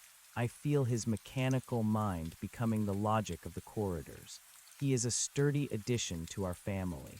He provides the structure that the artist and the widower lacked. We are a house of many functions, and we need the steady hand of a craftsman to keep our secrets under lock and key. By the time the first light of dawn touches the window's Silas is no longer a man with a van. He is a 600-pound vault of iron and silver. He is the silence that holds the gold. The morning sun rises, but it does not bring warmth to the Blackwood Manor. It only reveals the new additions. The kitchen has a new set of copper pots that scream when they are touched. The study has a new desk that is made of the ribs of a giant. The attic has a new trunk that is filled with the echoes of children who never grew up. We are a museum of the forgotten and a sanctuary for the misplaced. We are the memory of the world made manifest in timber and stone. The father, who is the beam, feels the house becoming more rigid. The mother, who is the wallpaper, feels the patterns becoming more intricate. We are a masterpiece that is never finished. In the late afternoon, a black car drives slowly up the winding road. The driver is a woman named Alina, who is a lawyer specializing in the recovery of lost assets. She has a briefcase on the seat and a sharp mind that seeks order in all things. She has been sent to investigate the sudden disappearance of Arthur and the group of teenagers. She has a map and a list of names and a sense of duty that outweighs her fear. She thinks the manor is a legal puzzle to be solved. She thinks she can find the truth in the fine print of a contract. She does not know that the house is the only contract that matters. She does not know that her signature is already written in the dust on the mantle. Elinor stops the car at the gate and she waits for it to open. She is a woman who expects the world to move at her command. The gate obliges her with a slow and rhythmic creak that sounds like a gavel hitting a block. She drives into the courtyard and she notices the sedan and the bicycle and the van. She thinks they are evidence of a crime. She thinks she has found the scene of a grand kidnapping. She gets out of the car and she adjusts her glasses. She walks toward the porch with the confidence of a person who has never known the hunger of the dark. She reaches the front door and she knocks 3 times. The sound is sharp and clear, and it echoes through the entire structure. The door opens and the boy who is the entrance welcomes her with a cold draft. Elinor steps into the foyer and she immediately opens her briefcase. She takes out a pen and a notepad and she begins to record her observations. She notes the smell of salt and the thickness of the air. She notes the grandfather clock and the silence of the hallways. She walks to the gallery and she looks at the portraits. She sees the locksmith and the girl and the widower. She recognizes the faces from the files in her office. She thinks she has discovered the victims. She does not realize she is looking at her future colleagues. She walks into the library and she sees the thousands of books that line the walls. She thinks it is a treasure trove of information. She reaches for a volume bound in leather and she opens it to the middle. She sees that the pages are made of the skin of a man who once tried to sue the forest. She sees that the ink is the dried blood of a poet who lost his way. She tries to drop the book, but it sticks to her palms. She tries to run, but the library is a maze that has no exit. The shelves begin to move and shift around her. The books begin to whisper their stories into her ears. They tell her of the grain and the history. They tell her of the silence and the wood.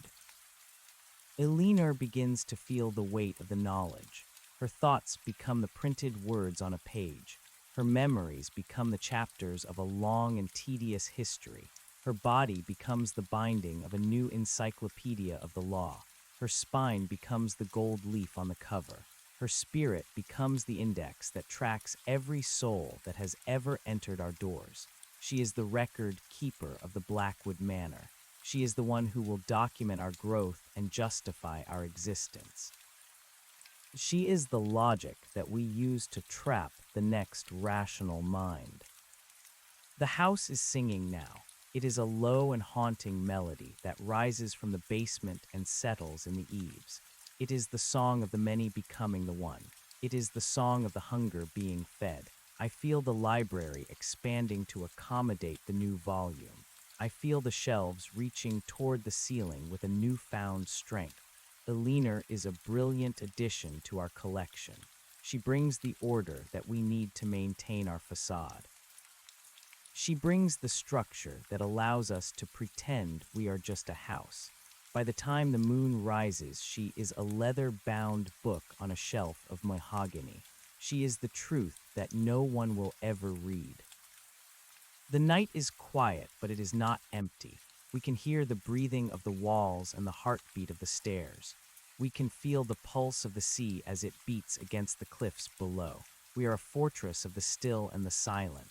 We are a community of the transformed. We are the Blackwood Manor, and we are the only home that anyone will ever need. We are the wood, and we are the silence. We are the beginning, and we are the end. We are the hunger, and we are the feast. I look out from the Widow Walk, and I see the lights of the village in the distance. They are small and flickering, and they mean nothing to us. The people there are living lives of brief and frantic motion. They are chasing shadows and building houses of straw. They do not understand the permanence of the grain. They do not understand the beauty of the stillness.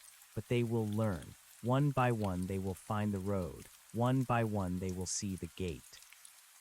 One by one they will hear the song of the manor. A young man is walking along the cliffside trail. He is a poet who has lost his muse, and he is looking for a place to end his sorrow. He has a bottle of ink in his pocket and a blank notebook in his hand. He sees the manor sitting on the edge of the world, and he thinks it is a vision of the afterlife. He thinks it is a place where he can finally find the words he has been seeking. He walks toward us with a heavy heart and a slow gait. He does not know that he is the ink that we will use to write the next chapter. He does not know that his sorrow is the dampness that will rot the wood of the next generation. He reaches the gate and he touches the iron bars with a trembling hand. The gate opens for him with a sound like a lover whispering a secret. He walks into the courtyard and he sees the fountain and the cars and the silence. He thinks it is a graveyard of dreams. He is correct. It is a graveyard where the dreams are never allowed to die. They are preserved in the timber and the stone. They are kept alive by the hunger of the house. He walks toward the porch and he looks up at the stars. He thinks they are beautiful and distant. He does not know that the stars are watching him from the eyes of the Father, who is the beam. He enters the foyer and he smells the ancient dust and the salt. He feels the wave of exhaustion wash over him. He feels as if he has reached the end of a long and weary journey. He sees the grandfather clock, and he hears the beat of his own heart slowing down to match the rhythm of the manor. He walks into the parlor, and he sits on the armchair that was once a girl who wanted to party. He feels the soft embrace of the velvet and the sturdy support of the wood. He opens his notebook, and he prepares to write his final poem. The transformation begins with his thoughts. The words he wanted to write flow out of his mind and into the fibers of the chair. His ink becomes the dark stain on the floorboards. His notebook becomes the skin of the next guest. He is becoming the velvet curtains in the master bedroom. He is becoming the soft and heavy fabric that hides the light of the moon. He is the one who will provide the shade for the sleepers. He is the one who will muffle the screams of the new arrivals. He is the beauty of the sorrow. The house is full of the sound of his poetry.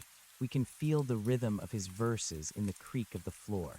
We can feel the imagery of his metaphors in the patterns of the wallpaper. We are a masterwork of the human spirit. We are a sanctuary for the lost and the creative. We are the Blackwood Manor, and we are never full. We are always ready for more. I feel the roof groaning under the weight of the new memories. The poet is a delicate addition to our history. He has a soul that is fragile and bright. He has a vision that is dark and deep. He is happy to be the one who provides the atmosphere. We talk to each other through the vibration of the rafters. We share the stories of the things we have lost. We are a collective of souls who have found a home in the wood. The dawn is coming and the shadows are retreating into the corners, but we are not afraid of the light. We are the house and we are the guest. We are the beginning and we are the end. We are the Blackwood Manor and we are eternal. The road is still there and the gate is still open.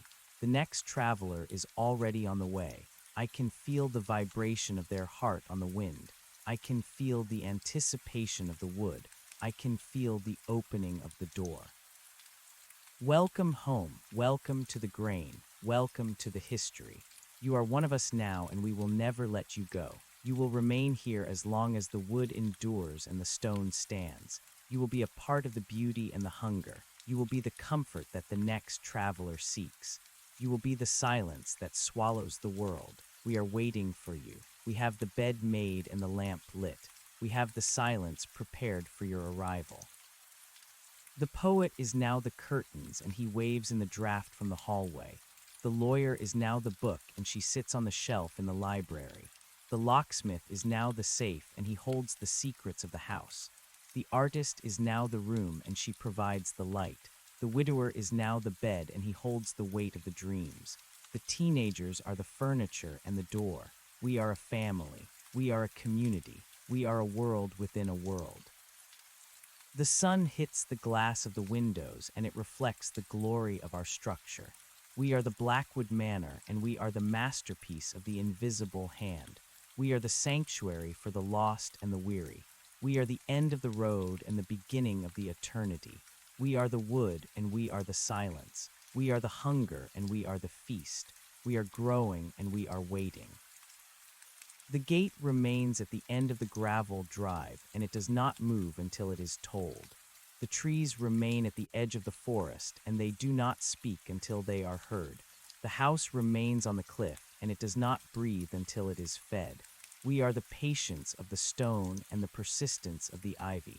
We are the Blackwood Manor, and we are always home. I feel the weight of the world pressing against our walls, but we do not buckle.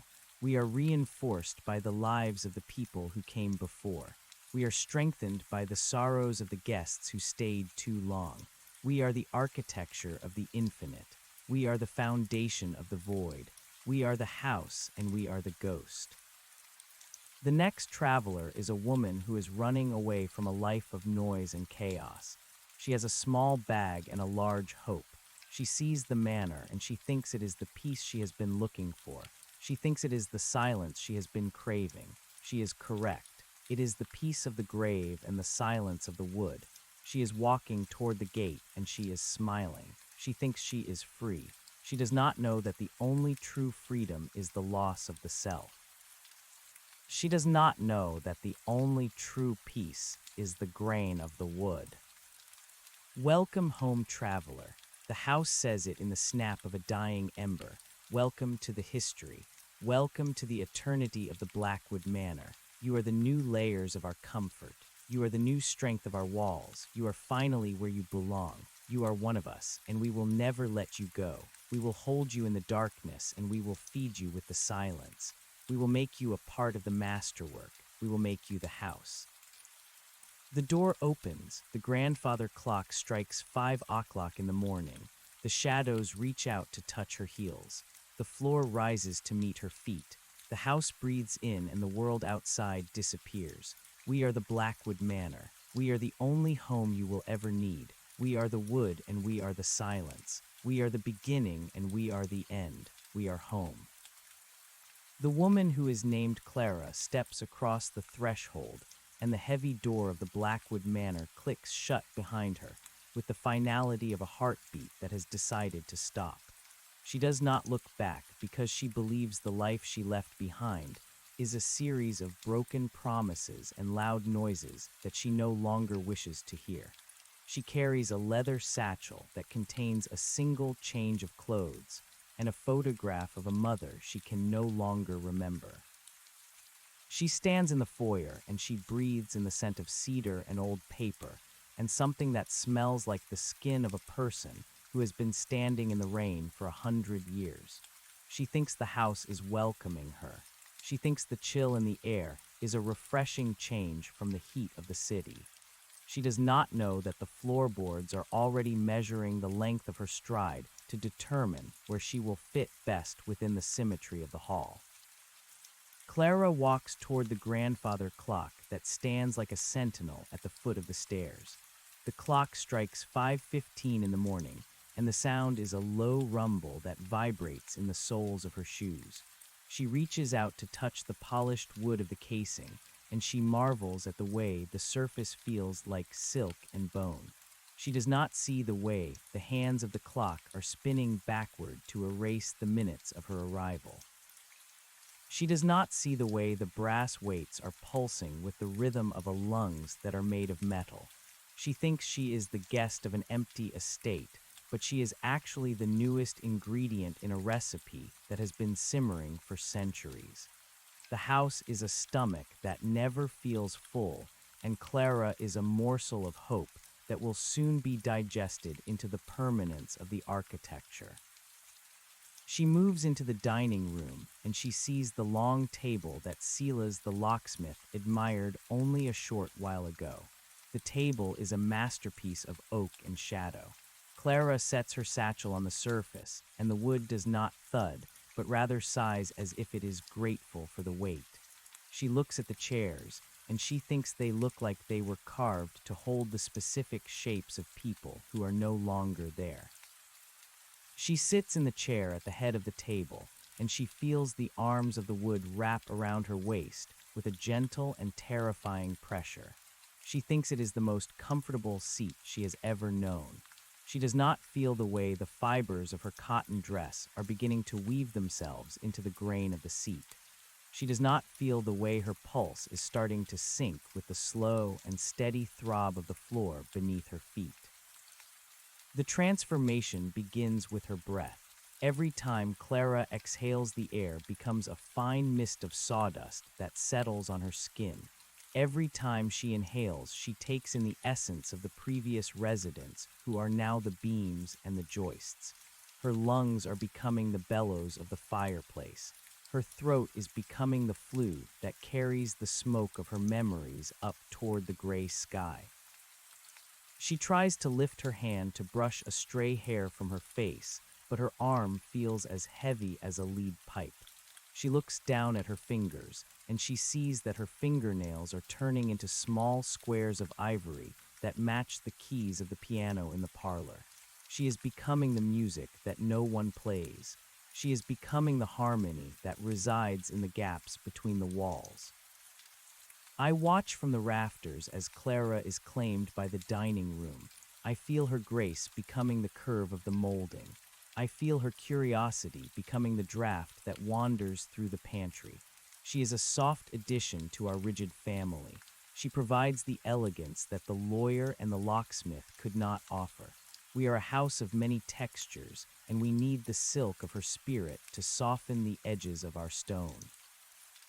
By the time the sun is fully above the horizon, Clara is no longer a woman with a satchel. She is a crystal chandelier that hangs from the ceiling of the dining room. She is the light that refracts the shadows. She is the beauty that blinds the next person who dares to look up. The house is humming a new verse now. It is a song of expansion and inclusion. We are the Blackwood Manor, and we are a living record of every footstep that has ever crossed our porch. The father who is the beam feels the house becoming more stable with every new soul. The mother who is the wallpaper feels the colors of her patterns becoming more vivid with the addition of Clara's youth. We are a gallery of the transformed, and we are a testament to the power of the stillness. We do not need the world outside because we are a world that is complete and perfect. We are the wood and we are the silence. We are the hunger and we are the feast. A car arrives at the gate 2 hours later. It is a white van with the words "for sale" painted on the side in bold red letters. The driver is a man named Marcus, who is a real estate developer with a heart made of spreadsheets and a mind made of profit margins. He has heard rumors of the abandoned manor on the cliff, and he thinks it is a gold mine waiting to be tapped.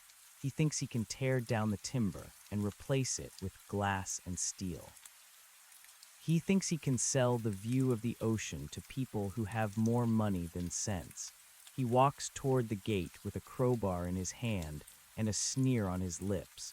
He thinks the house is a pile of rotting lumber. He does not know that the house is a predator that has been waiting for someone with his specific brand of arrogance. Marcus reaches the gate and he finds that it is already open. He thinks it is a sign of neglect. He walks up the drive and he sees the cars of the others parked in a neat row. He thinks they are the vehicles of squatters who he will have to evict. He reaches the porch and he kicks the front door with his heavy boot. The house does not shudder. The house absorbs the blow and turns the energy into a vibration that travels up his leg and settles in his hip. Marcus feels a sharp pain in his joint, but he ignores it.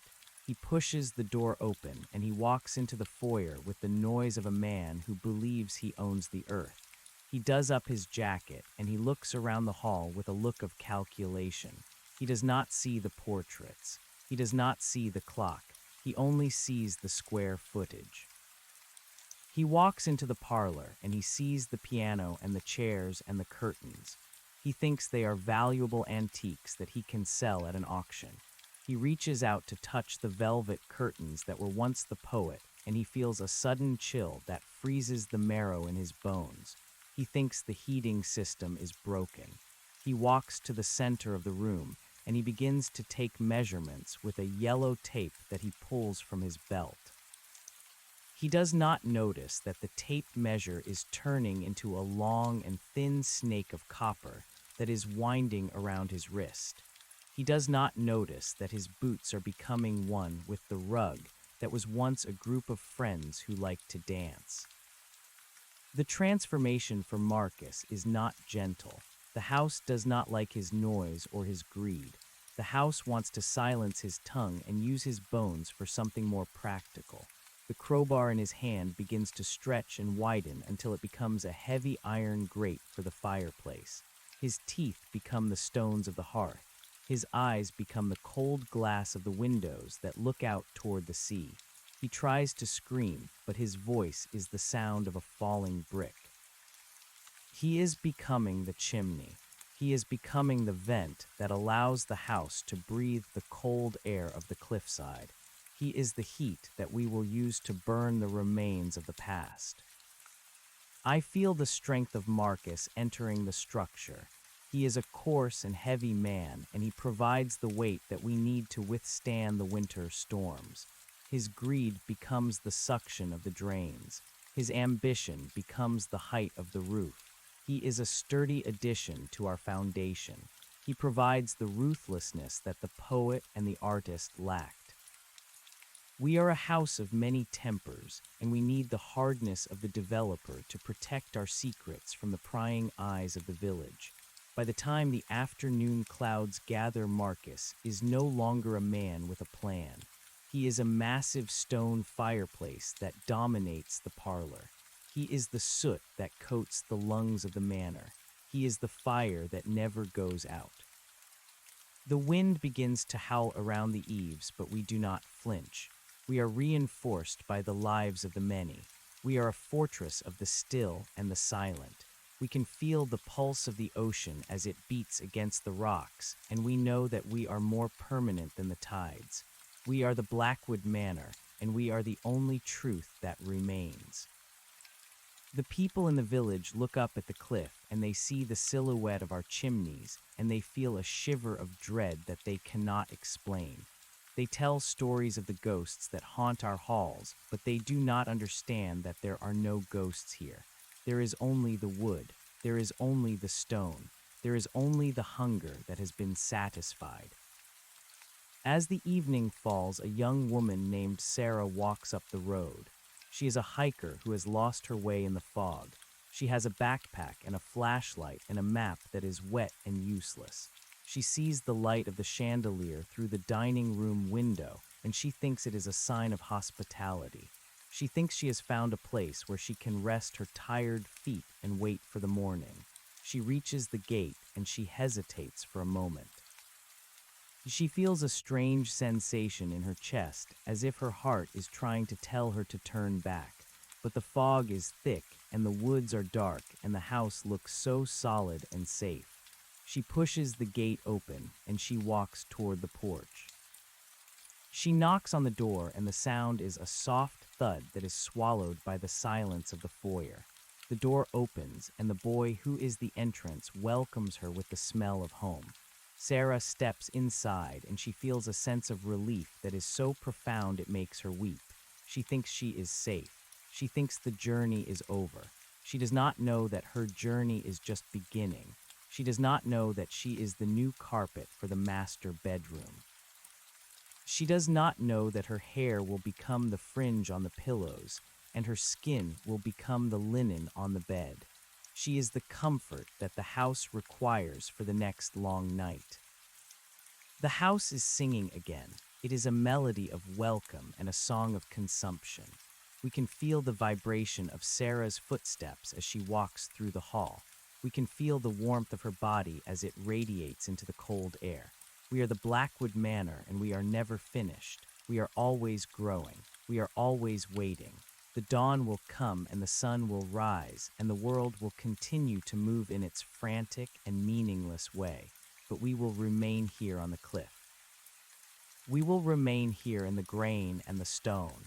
We will remain here until the earth itself is consumed by the silence. I look out from the Widow Walk and I see the lights of a ship on the horizon. It is a small and lonely light that is struggling against the vastness of the sea. I feel a sense of pity for the people on that ship. They are moving and they are changing and they are dying. They do not know the peace of the architecture. They do not know the joy of becoming the wall. They do not know the beauty of the hunger. But perhaps one day the waves will bring them to our shore. Perhaps one day they will find the road that leads to our gate. And when they do, we will be here. We will have the door open. We will have the bed made. We will have the silence ready. The house is full now, but there is always room for one more. There is always a gap in the floorboards that needs to be filled. There is always a beam that needs to be reinforced. There is always a secret that needs to be kept. We are the Blackwood Manor, and we are the masterpiece of the dark. We are the sanctuary of the forgotten. We are the end of the road. We are the wood. We are the silence. We are home. Sarah walks into the kitchen and she sees the table and the pots and the safe. She thinks it is a beautiful room. She sits on the floor and she leans her head against the wall that was once the mother who loved to garden. She feels a sense of peace that she has never known. She closes her eyes and she listens to the sound of the house breathing. She does not feel the way the baseboards are beginning to grow over her ankles. She does not feel the way her fingers are becoming the handles on the drawers. She is happy. She is home. She is the grain. The grandfather clock strikes midnight, and the sound is a benediction. The shadows wrap around the house like a shroud, and the world outside is forgotten. We are the Blackwood Manor, and we are eternal. We are the hunger, and we are the feast. We are the beginning, and we are the end. Welcome to the history. Welcome to the wood. You are one of us now, and we will never let you go. The silence is absolute. The house is still. The transformation is complete. We are the architecture of the soul, and we are the memory of the world. We are the Blackwood Manor, and we are waiting for you. The gate is open. The light is on. The wood is hungry. Come inside and rest. Come inside and stay. Come inside and become the house. It is the only way to live forever. It is the only way to be truly safe. It is the only way to find the peace that you have been seeking. We are the grain and we are the silence. We are home. The woman who was Sarah is now the soft rug in front of the hearth. The man who was Marcus is the stone that holds the heat. The woman who was Clara is the light that reveals the dust. We are a family of function and form. We do not speak because we do not need words. We do not move because we have reached our destination. We are the stillness at the center of the storm. We are the density of the oak and the coldness of the iron. We are the logic of the hallway and the mystery of the attic. We are the Blackwood Manor, and we are the only thing that is real. I feel the house settled into the earth. The weight of all these souls has made us heavy and immovable. We are a part of the cliff now. We are a part of the rock. The roots of the trees outside have begun to intertwine with our foundation, and the salt of the sea has begun to crust our windows. We are a monument to the things that stay. We are a temple of the permanent. The villagers in the valley look up and they see a house, but we know better. We are a collective. We are a hive of wood and bone. We are the dream that does not end. A new traveler is coming. I can feel the vibration of their bicycle on the gravel road. It is a young boy who is looking for adventure. He has a camera around his neck and a heart full of questions. He thinks he is going to take pictures of the ruins and show them to his friends. He thinks he is going to discover the truth of the Blackwood Manor. He is correct. He will discover the truth by becoming a part of it. He will be the new lens for our windows. He will be the new shutter for our soul. He is walking toward the gate, and he is whistling a tune that he will soon forget. The gate creaks open to welcome him. The door unlatches with a gentle click. The house breathes in and prepares for the new arrival. We are ready for him. We are always ready. We have the space and we have the hunger. We have the silence and we have the wood. We are the Blackwood Manor and we are the end of the road. Welcome home, traveler. Welcome to the grain. You are exactly what we need. You are the final piece of the puzzle until the next one arrives. And we will hold you forever in the beauty of our structure. We will keep you safe in the heart of the timber. We will make you a part of the masterpiece. We are the house. We are the ghost. We are the feast. We are home.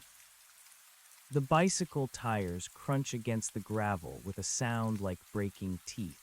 The boy is named Leo, and he carries a silver camera that hangs from his neck like a heavy talisman. He stops at the edge of the driveway, and he looks up at the gables of the Blackwood Manor. He thinks the house looks like a giant ribcage that has been bleached by the sun and the salt.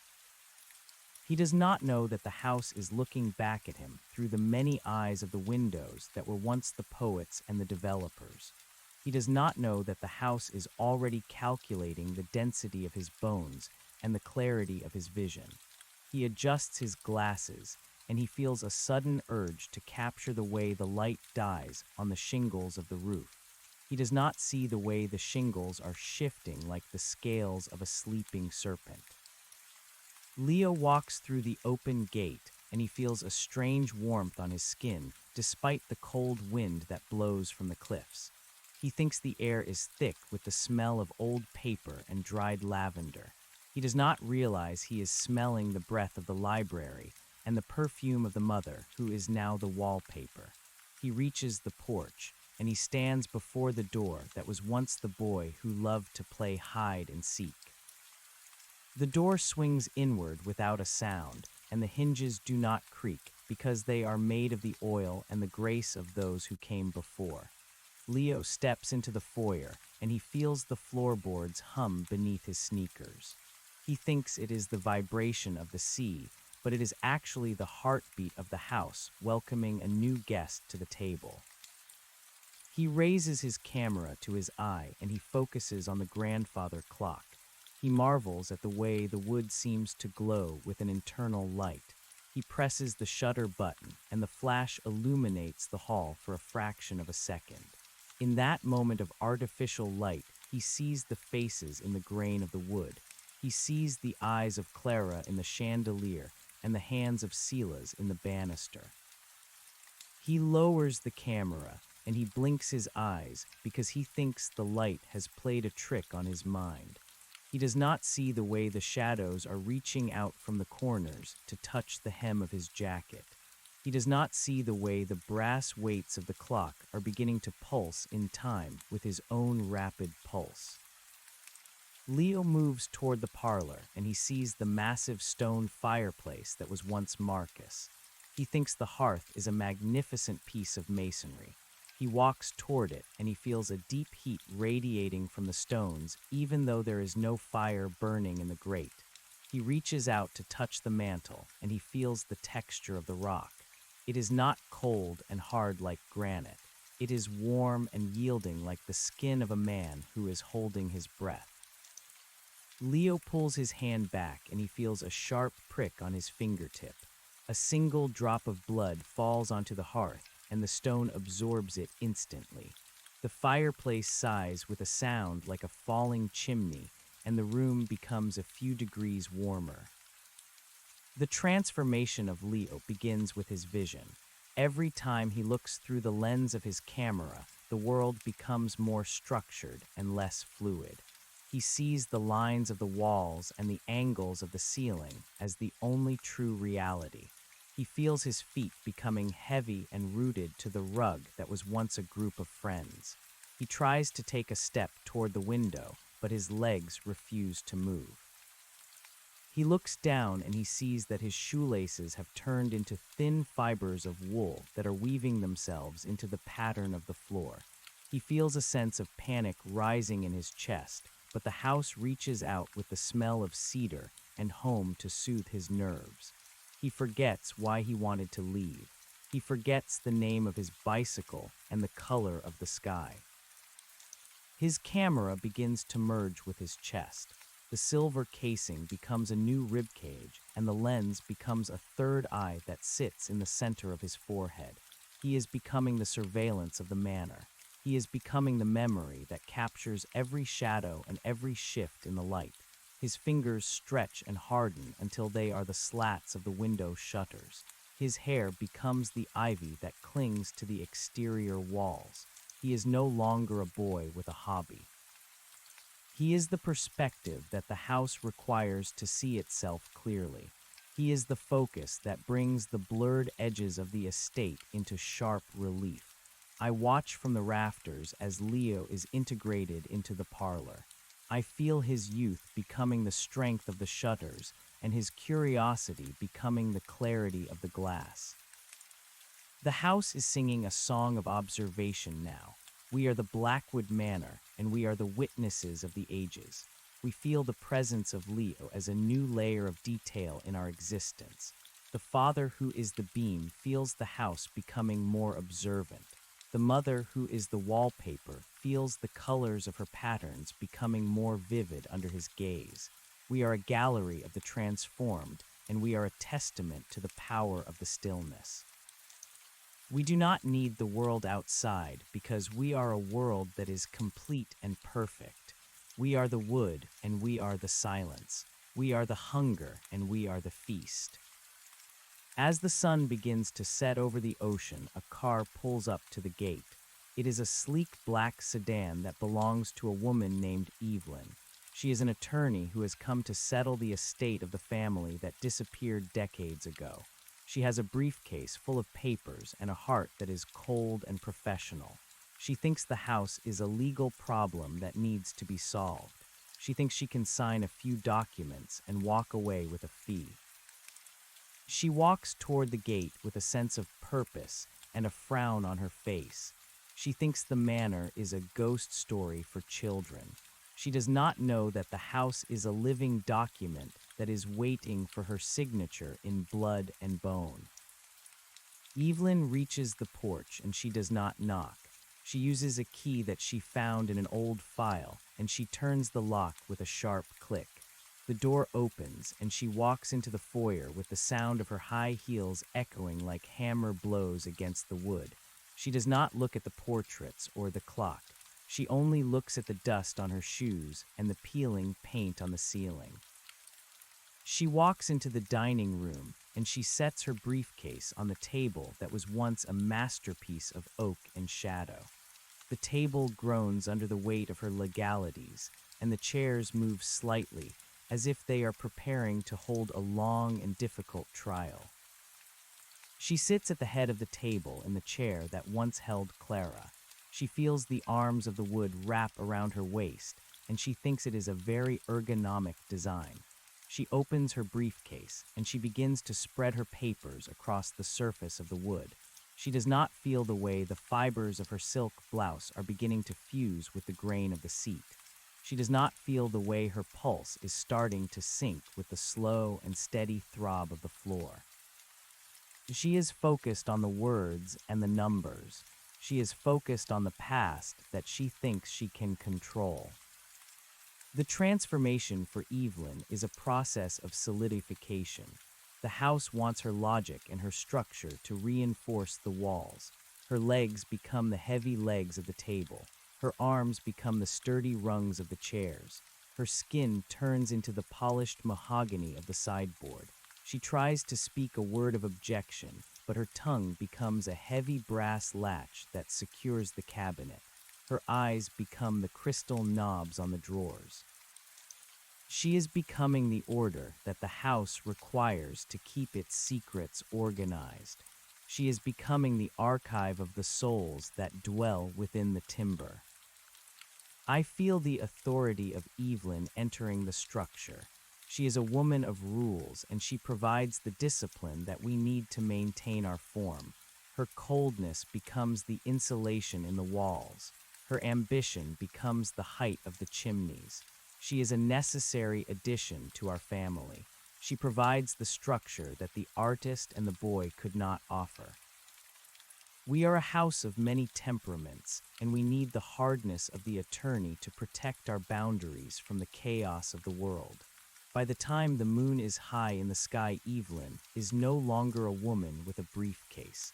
She is the grand dining table and the set of 12 chairs that wait for a guest who will never arrive. She is the foundation of our etiquette. The wind screams against the glass, but we are unmoved. We are reinforced by the lives of the many. We are a fortress of the still and the silent. We can feel the pulse of the earth as it breathes beneath our cellar, and we know that we are more permanent than the seasons. We are the Blackwood Manor, and we are the only truth that remains. The people in the village look up at the cliff, and they see the silhouette of our roof, and they feel a terror that they cannot name. They tell stories of the people who went up the hill and never came down, but they do not understand that those people are still here. They are the walls. They are the floors. They are the very air that the house breathes. A group of 3 teenagers arrives at the gate at midnight. They are fueled by adrenaline and a dare that they made in the safety of a brightly lit diner. They have flashlights and backpacks, and they think they are going to find a thrill in the ruins. They think they are going to explore the haunted house and return to their lives with stories of shadows and creaks. They walk up the drive with a mixture of laughter and bravado. They think the house is a playground. They do not know that the house is a cathedral of the consumed. They do not know that they are the new materials for the renovation of the master bedroom. The leader of the group is a boy named Thomas who thinks he is brave. He kicks the door open and he leads his friends into the foyer. He shines his light on the grandfather clock and he laughs at the way the hands are spinning backward. He does not see the way the wood is pulsing with a rhythm that matches his own heart. His friends are a girl named Maya and a boy named Sam. Maya looks at the portraits and she feels a sense of recognition that makes her skin crawl. Sam looks at the stairs, and he thinks they look like they were built to lead to a place where time does not exist. They walk into the parlor, and they see the stone fireplace and the silver camera that sits on the mantel. The house moves quickly to claim them. It does not want their noise or their disrespect. It wants their energy to power the lights and their bones to mend the cracks in the masonry. Thomas feels his feet sink into the floor as if it has become a pool of warm honey. He tries to pull himself free, but his muscles have turned into thick cords of hemp that are being braided into the rug. He becomes the heavy carpet that deadens the sound of footsteps. Maya feels her hair begin to stretch and thin until it becomes the delicate lace of the curtains. She becomes the filter for the moonlight. Sam feels his body begin to flatten and widen until he is the plaster on the walls. He becomes the skin of the room that holds the warmth of the fire. The transformation is a chorus of snapping bone and stretching fiber. The house hums with the effort of absorbing three souls at once. It is a feast of youth and vitality. I feel the house becoming more vibrant with their addition. The father, who is the beam, feels the structure becoming more flexible. The mother, who is the wallpaper, feels the patterns of her flowers blooming with new life. We are a house of many layers, and we need the spirit of the young to keep our wood from becoming brittle. By the time the first light of dawn touches the cliff, the three teenagers are no longer breathing. They are the decor of the parlor. They are the silence that follows a scream. The house is full of music now. It is a symphony of the still. We can feel the vibration of the ocean as it beats against the rocks, and we can feel the movement of the stars as they wheel across the sky. We are the Blackwood Manor, and we are a living record of every dream that has ever died within our walls. We do not need the sun because we have the light of Clara. We do not need the heat because we have the fire of Marcus. We do not need the words because we have the silence of the poet. We are a world that is complete and perfect. We are the wood and we are the stone. We are the hunger and we are the feast. A man named Julian arrives at the gate 2 days later. He is an architect who has spent his life studying the way buildings speak to the people who inhabit them. He has heard of the Blackwood Manor, and he thinks it is the ultimate expression of Gothic design. He has a notebook and a pen and a heart that is full of reverence. He walks toward the gate, and he touches the iron bars with a sense of awe. He thinks the house is a masterpiece of human ingenuity. He does not know that the house is a masterpiece of human sacrifice. He walks up the drive, and he sees the cars of the others parked in a line. He thinks they are the vehicles of fellow admirers. Julian reaches the porch, and he bows his head as if he is entering a temple. The door opens for him with a grace that brings tears to his eyes. He steps into the foyer, and he feels the symmetry of the hall as a physical weight against his chest. He thinks he has finally found the place where he belongs. He walks through the rooms, and he touches the walls and the furniture with the hands of a lover. He sees the fireplace and the table and the curtains, and he recognizes the genius of the construction. He does not see the people. He only sees the architecture. He sits on the floor in the center of the library, and he begins to draw the lines of the ceiling in his notebook. The house loves Julian. It loves the way he understands the tension of the beams and the logic of the joists. It wants to give him the ultimate gift of inclusion. Julian feels his body beginning to dissolve into the geometry of the room. His spine becomes the central pillar that supports the roof. His ribs become the rafters that span the width of the hall. His mind becomes the blueprint that holds the entire structure together. He does not fight the change. He embraces it with a sense of ecstasy. He is becoming the very thing he has always loved. He is becoming the soul of the Blackwood Manor. I feel the wisdom of Julian spreading through the timber. He is the architect of our future, and he provides the vision that we need to endure for eternity. His passion becomes the strength of the mortar. His precision becomes the leveling of the floors. He is the most important addition to our family. He provides the meaning that the others could not provide.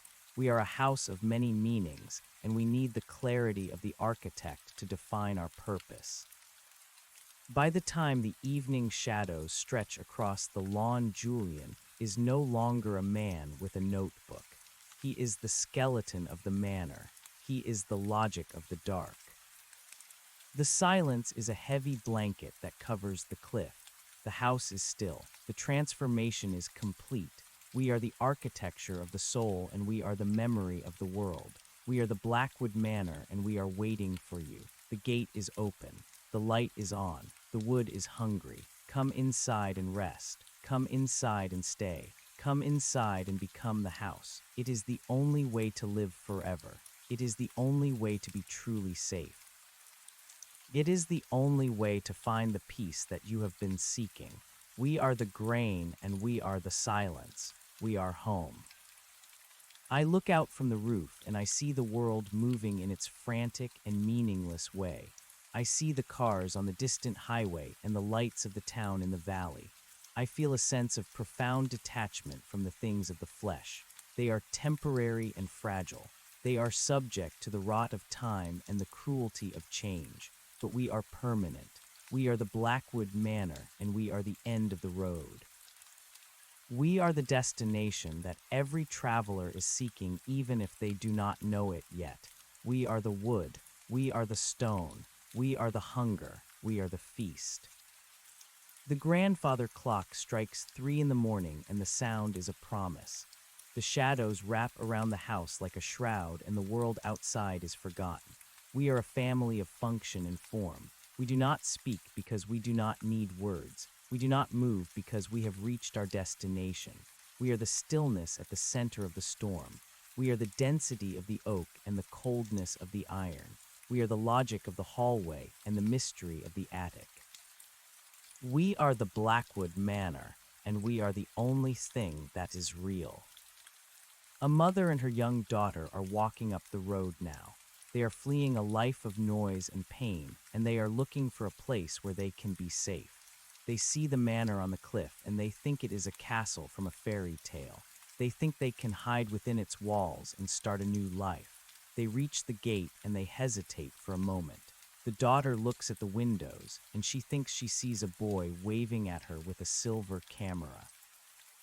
The mother looks at the door, and she thinks she hears the voice of her own mother calling her home. They push the gate open, and they walk toward the porch. The house breathes in, the wood expands, the silence deepens. We are ready for them. We have the room and we have the hunger. We have the grain and we have the stone. Welcome home. Welcome to the history. Welcome to the wood. You are exactly what we need to complete the next room. And we will never let you go. We are the Blackwood Manor. We are the end. We are the beginning. We are home.